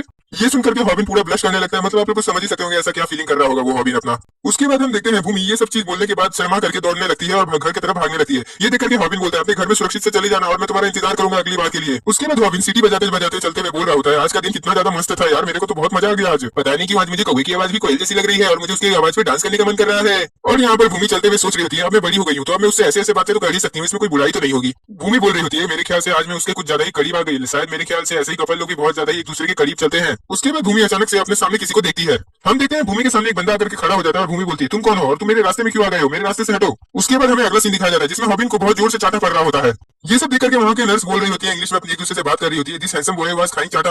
हम देखते हैं वहाँ पर भूमि की मदर होती है, वो हॉबिन से पूछ रही होती है तुम्हारी हिम्मत भी कैसे हुई मेरी बेटी को कुछ करने की, आखिरकार मेरी बेटी को हुआ क्या है, वो ऐसे क्यों गिरी पड़ी है। मुझे पता है हॉबिन ये सब तुमने नहीं किया होगा, मैंने तुम्हें उसके साथ घूमते हुए एक दो बार अपने आंखों से देखा है। हम देखते हैं भूमि हॉस्पिटल में पड़ी हुई होती है और भूमि की माँ हॉबिन से बोल रही होती है आखिरकार तुम्हें भूमि के साथ किया क्या है। भूमि की मॉम बोल रही होती है अगर वो अपने घर में ही रहती तो ऐसा कुछ होता ही नहीं। और ये सब देख करके हॉबिन बहुत ज्यादा ही शॉक में होता है। हॉबिन सोच रहा होता है आखिरकार ये सब भूमि के साथ कैसे हो गया है। भूमि की डैड बोलते हैं मुझे माफ कर देना, मैं जानता हूँ कि तुम भी ये सब देख करके बहुत ज्यादा सरप्राइज हो चुके हो। ये देख करके हॉबिन बोलता है हाँ मैं तो हो गया हूँ, लेकिन असल में ये सब हुआ कैसे है। वहाँ पर एक आदमी था जिसने इमरजेंसी में कॉल करके भूमि को यहाँ हॉस्पिटल में भर्ती करवाया था। वहाँ पर भूमि रास्ते में गिरी हुई थी और वो बंदे ने पुलिस को फोन करके ये सब बुलवा करके करवाया था। मुझे इमरजेंसी का नोटिफिकेशन आया तो मैं गया जल्द से जल्द हॉस्पिटल, मैंने देखा वहाँ पर भूमि है। उसके बाद मैंने जब उसको देखा तो उसके सर पे एक साइड में बहुत जोर से किसी ने किसी चीज से मारा था और उसका बहुत ज्यादा ही खून निकल रहा था। बस एक बार भूमि जाग जाएगी तो पुलिस वापस से इन्वेस्टिगेशन शुरू कर देगी। लेकिन जरा तुम ये सीसीटीवी फुटेज को देखो, इसमें जो ये बंदा है इसने अपने आप को पूरी तरीके से कवर करके रखा है ताकि कोई इसे देख ना पाए और ना ही पहचान पाए। भूमि के डर बोलते हैं पता नहीं वो कौन हराम का पिल्ला था, लेकिन मैं एक और बात समझ नहीं पा रहा कि उसने आखिरकार भूमि को ही क्यों टारगेट किया है। हॉबिन सोच रहा होता है आखिरकार भूमि के साथ ऐसा कौन कर सकता है और किसने करवाया है। बस 5 घंटे पहले ही तो भूमि मेरे साथ कितनी खुश थी और अच्छे से बात कर रही थी और अभी अचानक से ये सब कैसे हो गया मैं समझ नहीं पा रहा हूँ। उसके बाद अचानक से हॉबिन का फोन बजने लगता है। उसके बाद हॉबिन बाहर चला जाता है और दरवाजा बंद कर लेता है। हॉबिन मोबाइल की तरफ देखते हुए बोल रहा होता है अब आखिरकार ये क्या है और कौन मुझे फोन कर रहा है। एक अननोन नंबर, पता नहीं ये कौन होगा, लेकिन मेरे को जानना तो चाहिए कि आखिरकार ये कौन हो सकता है। हॉबिन वहां से कॉल रिसीव करके हेलो बोलता है तो इस साइड से आवाज आती है ये मेरा पहली बार है। और ये सुनकर के हॉबिन बोलता है मेरे ख्याल से ये वॉइस मेरे को कुछ जानी पहचानी लग रही है। हम देखते हैं वो कॉल और कोई नहीं सीओ हैंसू का होता है और वो बोलता है मेरे ख्याल से मेरे को तो तुम्हारी आवाज बहुत ज्यादा ही मुसीबत वाली लग रही है। सीओ बोलता है मेरे ख्याल से तुम्हारे साथ कुछ बहुत बड़ी घटना घटी है, क्या बोलते हो हॉबिन, वैसे क्या तुम ठीक तो हो ना। सीओ बोलता है कि मेरे को लगता था कि तुम बहुत ज्यादा ही आसान आदमी होगे लेकिन तुम बहुत ज्यादा ही हार्ड आदमी हो, इसीलिए मैंने किसी और को टारगेट किया। हॉबिन बोलता है क्या कहा तुमने। उसके बाद हॉबिन बोलता है तुम कमीने के बच्चे, तुम्हें पता है तुमने मेरे साथ क्या किया है, तुमने ये सब क्या किया है, जाके कहीं मर क्यों नहीं जाता है कमीने के बच्चे, तेरे को मैं बोल रहा हूँ ना तू मर जा कहीं जाकर के, वैसे बता तू है कहाँ, अभी मैं ही आके तुझे मार देता हूँ। ये सुनकर के सीओ बोलता है क्या कहा तुमने, वैसे मैं तुम्हारे मुंह से ये सब पहली बार सुन रहा हूँ। सीओ बोलता है मेरे ख्याल से तुम ये सब बर्दाश्त नहीं कर पा रहे हो, तुम्हारा पूरा शरीर लगता है गुस्से के मारे कांप रहा है, लेकिन कोई बात नहीं तुम अपनी सुरक्षा करने के लिए तैयारी कर लो क्योंकि अब बहुत बड़ा जंग होने वाला है। सीओ बोल रहा होता है और अब तुम सब लोग ही मरने वाले हो। और ये सुनकर के हॉबिन को बहुत तेज गुस्सा आ रहा होता है सीओ पे। उसके बाद हमें यू हॉबिन कंपनी को दिखाया जाता है। उसके बाद हम देखते हैं स्नैपर और ग्यूल दोनों बैठे हुए होते हैं और ग्यूल बोल रही होती है मेरे ख्याल से हॉबिन आ चुका होता है। और ये सुनकर के स्नैपर बोलता है अरे हाँ वो आ तो गया है लेकिन भूमि और उसके बीच में कुछ हुआ है मेरे ख्याल से, इसलिए वो एक अकेले रूम में बैठा हुआ है। और ये सुनकर के ग्यूल बोलती है अगर तुम्हें कोई प्रॉब्लम नहीं होगा हॉबिन तो हम लोग क्या थोड़ा आवाज चिल्ला कर सकते हैं, मेरे को बहुत मन कर रहा है हल्ला गुली करने का। हम देखते हैं हॉबिन तन्हाई में बैठा हुआ होता है मेरे कमरे में और बोल रहा होता है मैं अभी माफी चाहता हूँ लेकिन मैं अभी तुम लोग से बात नहीं करना चाहता हूँ। हम मिस्टर यंग को देखते हैं, वो हॉबिन से बोल रहे होते हैं तुम अभी इतना ज्यादा टेंशन मत लो, मैं मानता हूँ कि अभी बहुत ज्यादा तुम्हारे साथ बुरा हुआ है लेकिन इतना फिक्र करने से कुछ नहीं होने वाला और मेरे ख्याल से जिन्होंने अब और भी ज्यादा कुछ खतरनाक करने की कोशिश करेगा। और सबसे बड़ी बात तुम उस लड़की के बारे में मत सोचो, उस लड़की के हॉस्पिटल के कमरे के बाहर में मैंने अपने सारे पुलिस के आदमी लगा दिए हैं, उसका कोई कुछ बात भी वाका नहीं कर सकता है। उसके बाद हॉबिन कॉल रखते हुए बोल रहा होता है अब मुझे अच्छा लग रहा है कि मिस्टर यांग ने मुझे दिलासा दे दिया है कि वो भूमि को सुरक्षित रखने वाले हैं। हॉबिन बड़बड़ाते हुए बोल रहा होता है मुझे माफ कर देना भूमि, मुझे माफ कर देना, मैंने अभी तक जो भी कुछ तुम्हारे साथ ये सब हुआ है अब से, लेकिन ये सब से तुम्हें नहीं गुजरना पड़ेगा, अब से तुम्हारे साथ ऐसा कोई भी नहीं कर पाएगा। मैं नहीं चाहता कि जैसे जिन्होंने ने अगली बार ये सब काम करवाए थे सबके ऊपर में खतरा बनवा दिया था, उसने सबको मारने के लिए आदमी भेज दिए थे, लेकिन उस टाइम तो मैंने कैसे भी करके उन सबको बचा लिया था, भूमि, अपनी मॉम और यहाँ तक कि सभी कोई को मैंने बचा लिया था। लेकिन मैं सच में नहीं चाहता कि वो सब जो उस समय हुआ था वो सब वापस से दोबारा दोहराया जाए। वैसे भी मेरे ख्याल से ये सब तो मेरे कारण ही पहले शुरू हुआ है, ना मैं वो लड़ाई स्टार्ट करता और ना अभी ये सब हो रहा होता। पता नहीं आज जो भी कुछ हुआ है ये सब मुझे इन सब चीजों के बारे में सोचने में और भी ज्यादा मजबूर कर रहा है। लेकिन अगर मैं अब किसी को इंसाफ दिलाने के लिए आगे बढ़ गया था तो मुझे उसके लिए ये सब तो करना ही था। ये सब सिर्फ तुम्हारे कारण हो रहा है सियोन जून, सब सिर्फ तुम्हारे कारण। उसके बाद हम देखते हैं ग्यूल और स्नैपर दोनों दौड़ते हुए आ रहे होते हैं और स्नैपर बोल रहा होता है हॉबिन अभी कुछ बहुत बुरा हुआ है, यहाँ पर बहुत बुरी खबर है। और फिर स्नैपर डर जाता है क्योंकि हॉबिन अंधेरे में बैठा हुआ होता है। स्नैपर बोलता है अबे साले तू अंधेरे में क्या बैठ करके कर रहा है, तू एकदम भूत जैसा हो गया है। हॉबिन बोलता है आखिर में क्या हुआ है और तुम्हारे शक्ल के ऐसे 12 क्यों बजे हुए हैं। उसके बाद स्नैपर अपना मोबाइल हॉबिन को देते हुए बोल रहा होता है जरा तुम इसको देखो, इसका कोई मतलब ही नहीं बन रहा है कि ये सब क्या हो रहा है, मैं तो कुछ समझ नहीं पा रहा हूँ, तुम जरा देख करके समझो कि क्या तुम कुछ समझ पा रहे हो ये सब। स्नैपर बोलता है इसमें एक लाइव ब्रॉडकास्ट चल रहा है, कोई लाइव कर रहा है, तुम जरा देख लो खुद ही। उसके बाद हॉबिन अचानक से मोबाइल में वो लाइव स्ट्रीम देखने लगता है और वो बोलता है आखिरकार ये सब कैसे हो रहा है, ये सब क्या हो रहा है। और ये सुनकर के स्नैपर बोलता है मैं खुद भी नहीं जानता कि ये सब क्या चल रहा है। हम वहाँ पर सियोंग जुन को देखते हैं जो लाइव कर रहा होता है और ये देख करके हॉबिन बहुत ज्यादा ही शॉक में होता है। फिर जो लाइव स्ट्रीम हो रही होती है उसका बंदा बोलता है हाँ बिल्कुल आप लोग सही सोच रहे हो, मैं वही हूँ बिग सियोंग जुन जिसके बारे में आप लोग सब जानते हो। वो बोलता है मैं आप लोगों के पास वापस आ चुका हूँ। हॉबिन ये सब देख करके बोल रहा होता है, मेरे ख्याल से सारे के सारे सब्सक्राइबर बहुत ज्यादा सरप्राइज हो चुके होंगे ये सब देख करके। स्नैपर बोल रहा होता है देखो जरा कितने सारे कमेंट आने लगे हैं, ऊपर से ये जो लाइव स्ट्रीम हो रहा है ये बिल्कुल सियोंजुन का घड़ी जैसा लग रहा है, क्यों है ना। और ये देख करके ग्यूल बोल रही होती है हाँ मुझे भी ऐसा ही लग रहा है, मुझे तो विश्वास नहीं हो रहा है कि सियोंजुन लाइव कर रहा है। ग्यूल बोलती है क्या वो सच में इतने समय से जिंदा था। इन सभी चीजों के बीच में हॉबिन उन सारी बातों को सोचने लगता है जब वो सियोंजुन के साथ बात कर रहा था और सियोंजुन ने उससे ये सारी बातें कही थी और वो फिर मर गया था। तभी एक सब्सक्राइबर सियोंजुन के लाइफ में सुपर चैट देते हुए बोलता है मैं कैसे मान लूं कि तुम ही असली सियोंजुन हो, क्या सबूत है तुम्हारे पास। और ये सब देख करके हॉबिन बोलता है ये बहुत सही वक्त पे ऐसा किया गया है। ये देख करके वो जो लाइव स्ट्रीम वाला बंदा होता है वो बोलता है मैं जानता था कि आप लोग ऐसा कुछ ना तो कुछ सवाल मुझसे पूछोगे ही, क्योंकि मैंने वो जो फ्यूनरल है उसमें आप लोगों ने सबको ही मेरे बारे में सुना था। तो गाइज मैं आप लोग के सामने एक और चीज रिवील करने जा रहा हूँ, मैं आप लोगों को बताऊंगा कि असली सच्चाई क्या है। और ये सब सुनकर के हॉबिन की आंखें खुली की खुली रह जाती हैं। उसके बाद वो लाइव स्ट्रीम वाला बंदा अपने कपड़े खोल के बोलता है जरा आप लोग मेरे शरीर पर ही देख लो कितने सारे चोट के निशान हैं, आप लोग तो देख ही सकते होगे कि मैंने कैसे कितनी मुश्किल से सर्वाइव किया है। आई होप आप लोग ये सारे निशान को तो सही से देख पा रहे होंगे, मैं और करीब आकर के आपको दिखाता हूँ। ये देखिए ये सारे निशान आप देख पा रहे हैं ना, आप तो देख ही सकते हैं मैं कितनी ज्यादा मिरेकल है कि मैं बच गया हूँ ये सब चीजों से। जब ये सब चीजें मेरे साथ हो गई थी तो मैं यहाँ से भाग करके जापान में छुप गया था, उसके बाद वहां पर भी मेरे को ये लोग पकड़ के मारने के लिए आए तो मैं जापान से भी भाग करके यहाँ पर आ गया और अब मैं यहाँ पर पूरा तरीके से सेफ हूँ। उसके बाद मैंने सोचा कि मैं जब यहाँ पर आ ही चुका हूँ तो मैं आप सभी लोगों को पूरी सच्चाई बता ही देता हूँ। और अब मैंने आपको सारी सच्चाई बता दी है और अब आप लोग मुझे फिर से देख पाओगे ऐसे ही लाइव स्ट्रीम पे। हॉबिन बोलता है लेकिन ये सब तो मुझे समझ में नहीं आ रहा है कि ये सब क्या चल रहा है, लेकिन मैं अभी अभी देखा इस आदमी की आवाज अभी अभी बदली है, इसका आवाज अभी थोड़ा सा मोटा हो गया था, मैंने अभी अभी ये सब चीज सुना है और ये सब देख करके लेकिन सब्सक्राइबर को कोई भी फर्क नहीं पड़ेगा, वो सब लोग इसको असली मान रहे होंगे। हॉबिन बोलता है तुम्हें क्या लग रहा है ग्यूल। ग्यूल बोलती है मैं तो कुछ समझ ही नहीं पा रही हूँ कि ये सब क्या चल रहा है। उतने में ही हम देखते हैं उस लाइव स्ट्रीम में सारे सब्सक्राइबर्स फटाफट सब्सक्राइब करने लगते हैं और उसका चैनल और भी जल्दी जल्दी ग्रो होने लगता है। सो गाइस आप लोग भी इसके बदले में मेरे को भी सब्सक्राइब कर दो मेरे इस चैनल को, ताकि मैं भी थोड़ा जल्दी जल्दी ग्रो हो सकूं। सब्सक्राइबर्स को बढ़ता हुआ देख करके स्नैपर बोलता है मुझे तो यकीन नहीं हो रहा कि ये सब इतना जल्दी जल्दी हो रहा है। मेरा मतलब ये है कि बस एक लाइव स्ट्रीम से इसने इतने जल्दी जल्दी सब्सक्राइबर बढ़ा लिए हैं, मैं तो समझ ही नहीं पा रहा हूँ ये सब कैसे हो रहा है। यहाँ तक कि जब हम लोग जिन्होंने से फाइट करने के लिए गए थे तब हम लोगों ने सियोंजुन के बारे में पूरी पब्लिक को बता दिया था कि असली सच्चाई क्या है, फिर भी पब्लिक उसको सब्सक्राइब कर रही है और उसके उस बात पे बिल्कुल हम लोग के बात पे भरोसा नहीं कर रही है। उसके बाद हॉबिन कुछ पेपर्स में देखने लगता है और बोलता है जो हम लोग के पास इन्फॉर्मेशन है उसमें सियोंजुन बहुत ज्यादा ही अच्छा आदमी है और इसी कारण से शायद सारे सब्सक्राइबर वापस से उसको फॉलो करने लगे हैं और उसका ऊपर बहुत जल्दी भरोसा भी कर रहे हैं। हम लोग खुद देख सकते हैं कि सारे के सारे सब्सक्राइबर सियोंजुन पे कितना ज्यादा आंख बंद करके भरोसा कर रहे हैं इस लाइव स्ट्रीम पे। उसके बाद वो लाइव स्ट्रीम वाला बंदा अपने गर्दन पे हाथ रखते हुए एकदम सियोंजुन की तरह बोलता है मेरे को तो यकीन नहीं हो रहा कि आप लोग इतने जल्दी मेरे पास आ गए, वैसे अगर आप लोग आ ही गए हैं तो मैं अपने बाहों को फैला करके एकदम शाहरुख खान के स्टाइल में आपका स्वागत करता हूँ। बस मैं एक चीज नहीं समझ पा रहा हूँ कि वायरल हिट की जो पब्लिक है जो यू हॉबिन कंपनी है उसने मेरे बारे में सिर्फ गलत गलत बातें क्यों बताई, असल में तो सच्चाई मैंने आप लोग को बता ही दी है। ये सब देख करके हॉबिन बोल रहा होता है मेरे को तो कुछ समझ में नहीं आ रहा, मेरे को तो ये सब चीज देख करके यकीन ही नहीं हो रहा है। हॉबिन बोलता है जब तक मैं अपने आंखों से उसको देख नहीं लेता तब तक मुझे शांति नहीं मिलेगी। फिर वहां पर मांगी आ जाता है, वो बोलते हुए आ रहा होता है बिग बिग बिग बिग। उसके बाद मांगी फटाक से दरवाजा खोलता है, उसके बाद सीधा मांगी बोलता है बिग बिग बिग बिग सियोंजुन वापस आ चुका है। ये सुनकर के स्नैपर बोलता है देखो जरा यहाँ पर राम कहानी खत्म हो चुकी है और ये बोल रहे हैं कि राम का नाम क्या है और ये आकर के अब हमें यहाँ पर भाषण देने आए हैं। मांगी फिर गुस्से में चिल्लाते हुए बोल रहा होता है तुम लोग मेरे बालों को देख सकते हो कितना ज्यादा स्टाइलिश और मस्त लग रहा है, अब कोई भी शक नहीं है कि असली मांगी वापस आ चुका है। उसके बाद मांगी बोलता है असल में रूमी को क्या हुआ है। स्नैपर बोलता है रूमी ने कहा कि उसका बॉयफ्रेंड मतलब वांगू के साथ में थोड़ा सा झगड़ा हो गया है, इसी कारण से वो उदास है। वैसे तुम्हारा बाल स्टाइलिश नहीं लग रहा है, ऐसा लग रहा है कि जिससे पोछा मारते हैं उसी का नीचे वाला हिस्सा निकाल करके अपने सर पे तुम लगा लिए हो। हम देखते हैं रूमी वहां पर मुंह फुला करके बैठी हुई होती है और स्नैपर बोलता है क्या तुम हमें सच में कुछ भी नहीं बताना चाहती हो रूमी। रूमी को देख करके ग्यूल बोलती है अगर तुम्हें अच्छा नहीं लग रहा है तो तुम अपने घर में जा सकती हो। और ये सुनकर के रूमी बोलती है कुछ भी नहीं हुआ है मुझे, मैं अभी ठीक हूँ। फिर ग्यूल बोलती है मुझे तुम मत सिखाओ, मुझे पता है कि तुम्हारे साथ क्या हो रहा है। उसके बाद ये सुनकर के रूमी बोलती है अभी हम लोग सियोंजुन के बारे में बात कर रहे थे, हमें सियोंजुन के बारे में ही बात करनी चाहिए, मेरे बारे में नहीं। उसके बाद स्नैपर बोलता है मैं मानता हूं कि तुम्हारे साथ बहुत ज्यादा बुरा हुआ है, लेकिन हाँ हम लोग भी बहुत ज्यादा स्ट्रेस में है क्योंकि हमें सियोंजुन लाइव में दिख रहा है। और इसके बाद स्नैपर बोलता है वैसे तुम्हारे बाल क्या ये असली है मांगी। और मांगी बोलता है हाँ मैं बहुत ज्यादा टेंशन ले रहा था इसीलिए मेरे ख्याल से मेरे बाल वापस से बड़े हो गए हैं। हॉबिन के सर पे एक तो सियोंजुन का टेंशन आ ही गया था, उसके बाद उसने रूमी का भी टेंशन अपने सर पे ले लिया है। हॉबिन बोलता है इसका मतलब तुम्हारा जो कपल चैनल है उसका सब्सक्राइबर तो बढ़ने लगा, लेकिन अब तुम्हारा और वांगू का लड़ाई हो चुका है और तुम हमें पूरी बात भी नहीं बताना चाहती हो, क्यों? मैंने सही कहा ना रूमी। उसके बाद हॉबिन बोलता है खैर वो सब छोड़ो, मेरे ख्याल से यहाँ पर सब कोई आ ही चुके हैं, इसके अलावा और कोई नहीं आने वाला है। तो सब कोई बोलता है हाँ सब कोई आ चुके हैं, अब कोई नहीं और आएगा। मांगी ये सुनकर के बोलता है तो तेहुन और योनगो को बुला लो। हॉबिन बोलता है क्योंकि वो दोनों नहीं आ सकते क्योंकि वो लोग बहुत ज्यादा बिजी है। मांगी ये सुनकर के बोलता है अच्छा तो पिंक बाल वाली लड़की को तो तुम लोग बुला ही सकते हो। हॉबिन बोलता है वो नहीं है, इसी बात की शांति है, अगर वो हो जाएगी तो यहाँ पर अशांति आए हो जाएगा। खैर अब जो भी हो बकचोदी अब ना करके हम लोग सीधा मेन टॉपिक पे बात करते हैं सियोंजुन के बारे में, क्या बोलते हो सब। हॉबिन बोलता है मैं खुद जानता हूँ क्योंकि मैं सियोंजुन के फ्यूनरल में गया था, लेकिन पता नहीं कैसे लाइव स्ट्रीम में सियोंजुन दिखाई दे रहा है, तुम लोग का क्या राय है इस बारे में। उसके बाद मांगी अपने पेट में स्थिर वाले दिमाग का यूज करते हुए बोल रहा होता है मेरे ख्याल से सियोंजुन बहुत ज्यादा ताकतवर होगा, इसीलिए वो अभी तक जिंदा बच पाया है। ये सुनकर के हॉबिन बोलता है तुम कितने ज्यादा भोले भाले और मासूम हो मांगी। रूमी बोलती है जब मैंने पहली बार देखा था तो मुझे लगा था कि वो कोई उसके तरह दिखने वाला आदमी होगा, लेकिन मैंने फिर जब ध्यान से देखा तो मैं देखी कि वही है। उसके बाद मैं सोच रही हूँ कि मेरे को नहीं समझ में आ रहा है ये सब कुछ कि क्या हो रहा है। वैसे हॉबिन क्या तुमने उससे कॉल करके एक बार भी पूछा, इससे कांटेक्ट करने की एक बार भी कोशिश की है क्या। हॉबिन बोलता है नहीं अभी तक तो मैंने नहीं किया है। स्नैपर बोलता है लेकिन हम लोग उसे समझ भी तो नहीं ना पा रहे हैं क्योंकि उसने एकदम सेम तरीके का आउटफिट पहना है, ऊपर से एकदम सेम तरीके के चाल ढाल से बात भी कर रहा है। स्नैपर बोलता है वैसे भी हम लोगों ने सबसे पहले उससे बात करने की कोशिश की है, हमने उसको मैसेज भी किया था लेकिन उसने हम लोगों को रिस्पॉन्ड बिल्कुल भी नहीं किया है। लेकिन उसके बाद उसने बस एक 5 लाइन वाले चीजों को लिखा, उसके बाद उसमें लिखा था कि हाँ मैं मानता हूँ अभी, लेकिन मैं अभी जापान में हूँ और मैं शायद अभी तुमसे मिल नहीं सकता हूँ, इसीलिए मैं तुमसे बाद में मिलने की कोशिश करूंगा। मेरे ख्याल से वो हम लोगों को इग्नोर कर रहा है। रूमी बोलती है तब उसको हम लोग उसके हाल पे छोड़ देते हैं ना, क्यों हम लोग उसके पीछे इतना ज्यादा हाथ होकर के पड़ रहे हैं। रूमी बोल रही होती है अब मैटर नहीं करता है कि वो आ चुका है या फिर वो कोई और है या फिर वही है, क्योंकि हम लोगों ने उसके लिए बहुत ज्यादा ही मुसीबतें झेली हैं और अब मैं और नहीं चाहती कि अब हम लोग और भी ज्यादा मुसीबतें उसके कारण झेलें।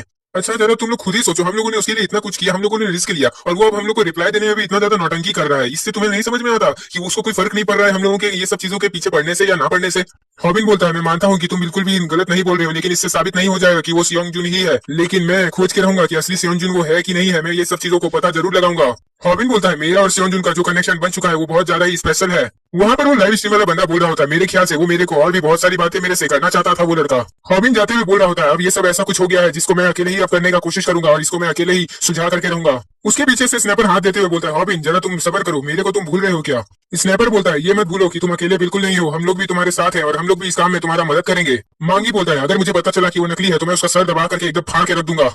उसके बाद रूमी बोलती है अब हम लोग एक परिवार है तो हम लोग को साथ में मिलकर के तो ये सब काम करना ही चाहिए, क्यों क्या बोलते हो तुम। हॉबिन बोलता है अब तो लगता है कि तुम लोगों का मदद लेना ही होगा, ये हॉबिन कंपनी पूरी बहुत तरीके से अच्छी है। स्नैपर हॉबिन से बोलता है तो अब बताओ अब हम लोग का प्लान क्या है और तुम क्या करने वाले हो। हॉबिन बोलता है चलो अब सबको मीटिंग रूम में हम लोग बात करेंगे सबसे पहले। उसके बाद हम उस लाइव स्ट्रीम वाले बंदे को देखते हैं, वो बोल रहा होता है शायद मैं अब उसके तरह बहुत अच्छे से काम कर पा रहा हूँ। फिर हम एक कार को देखते हैं जो जा रही होती है कहीं, हम उस कार में जिन्हो ली को देखते हैं। तभी जिन्हो ली अपनी कार को एक जगह में रोकता है और उस कार के सामने एक बंदा आ जाता है।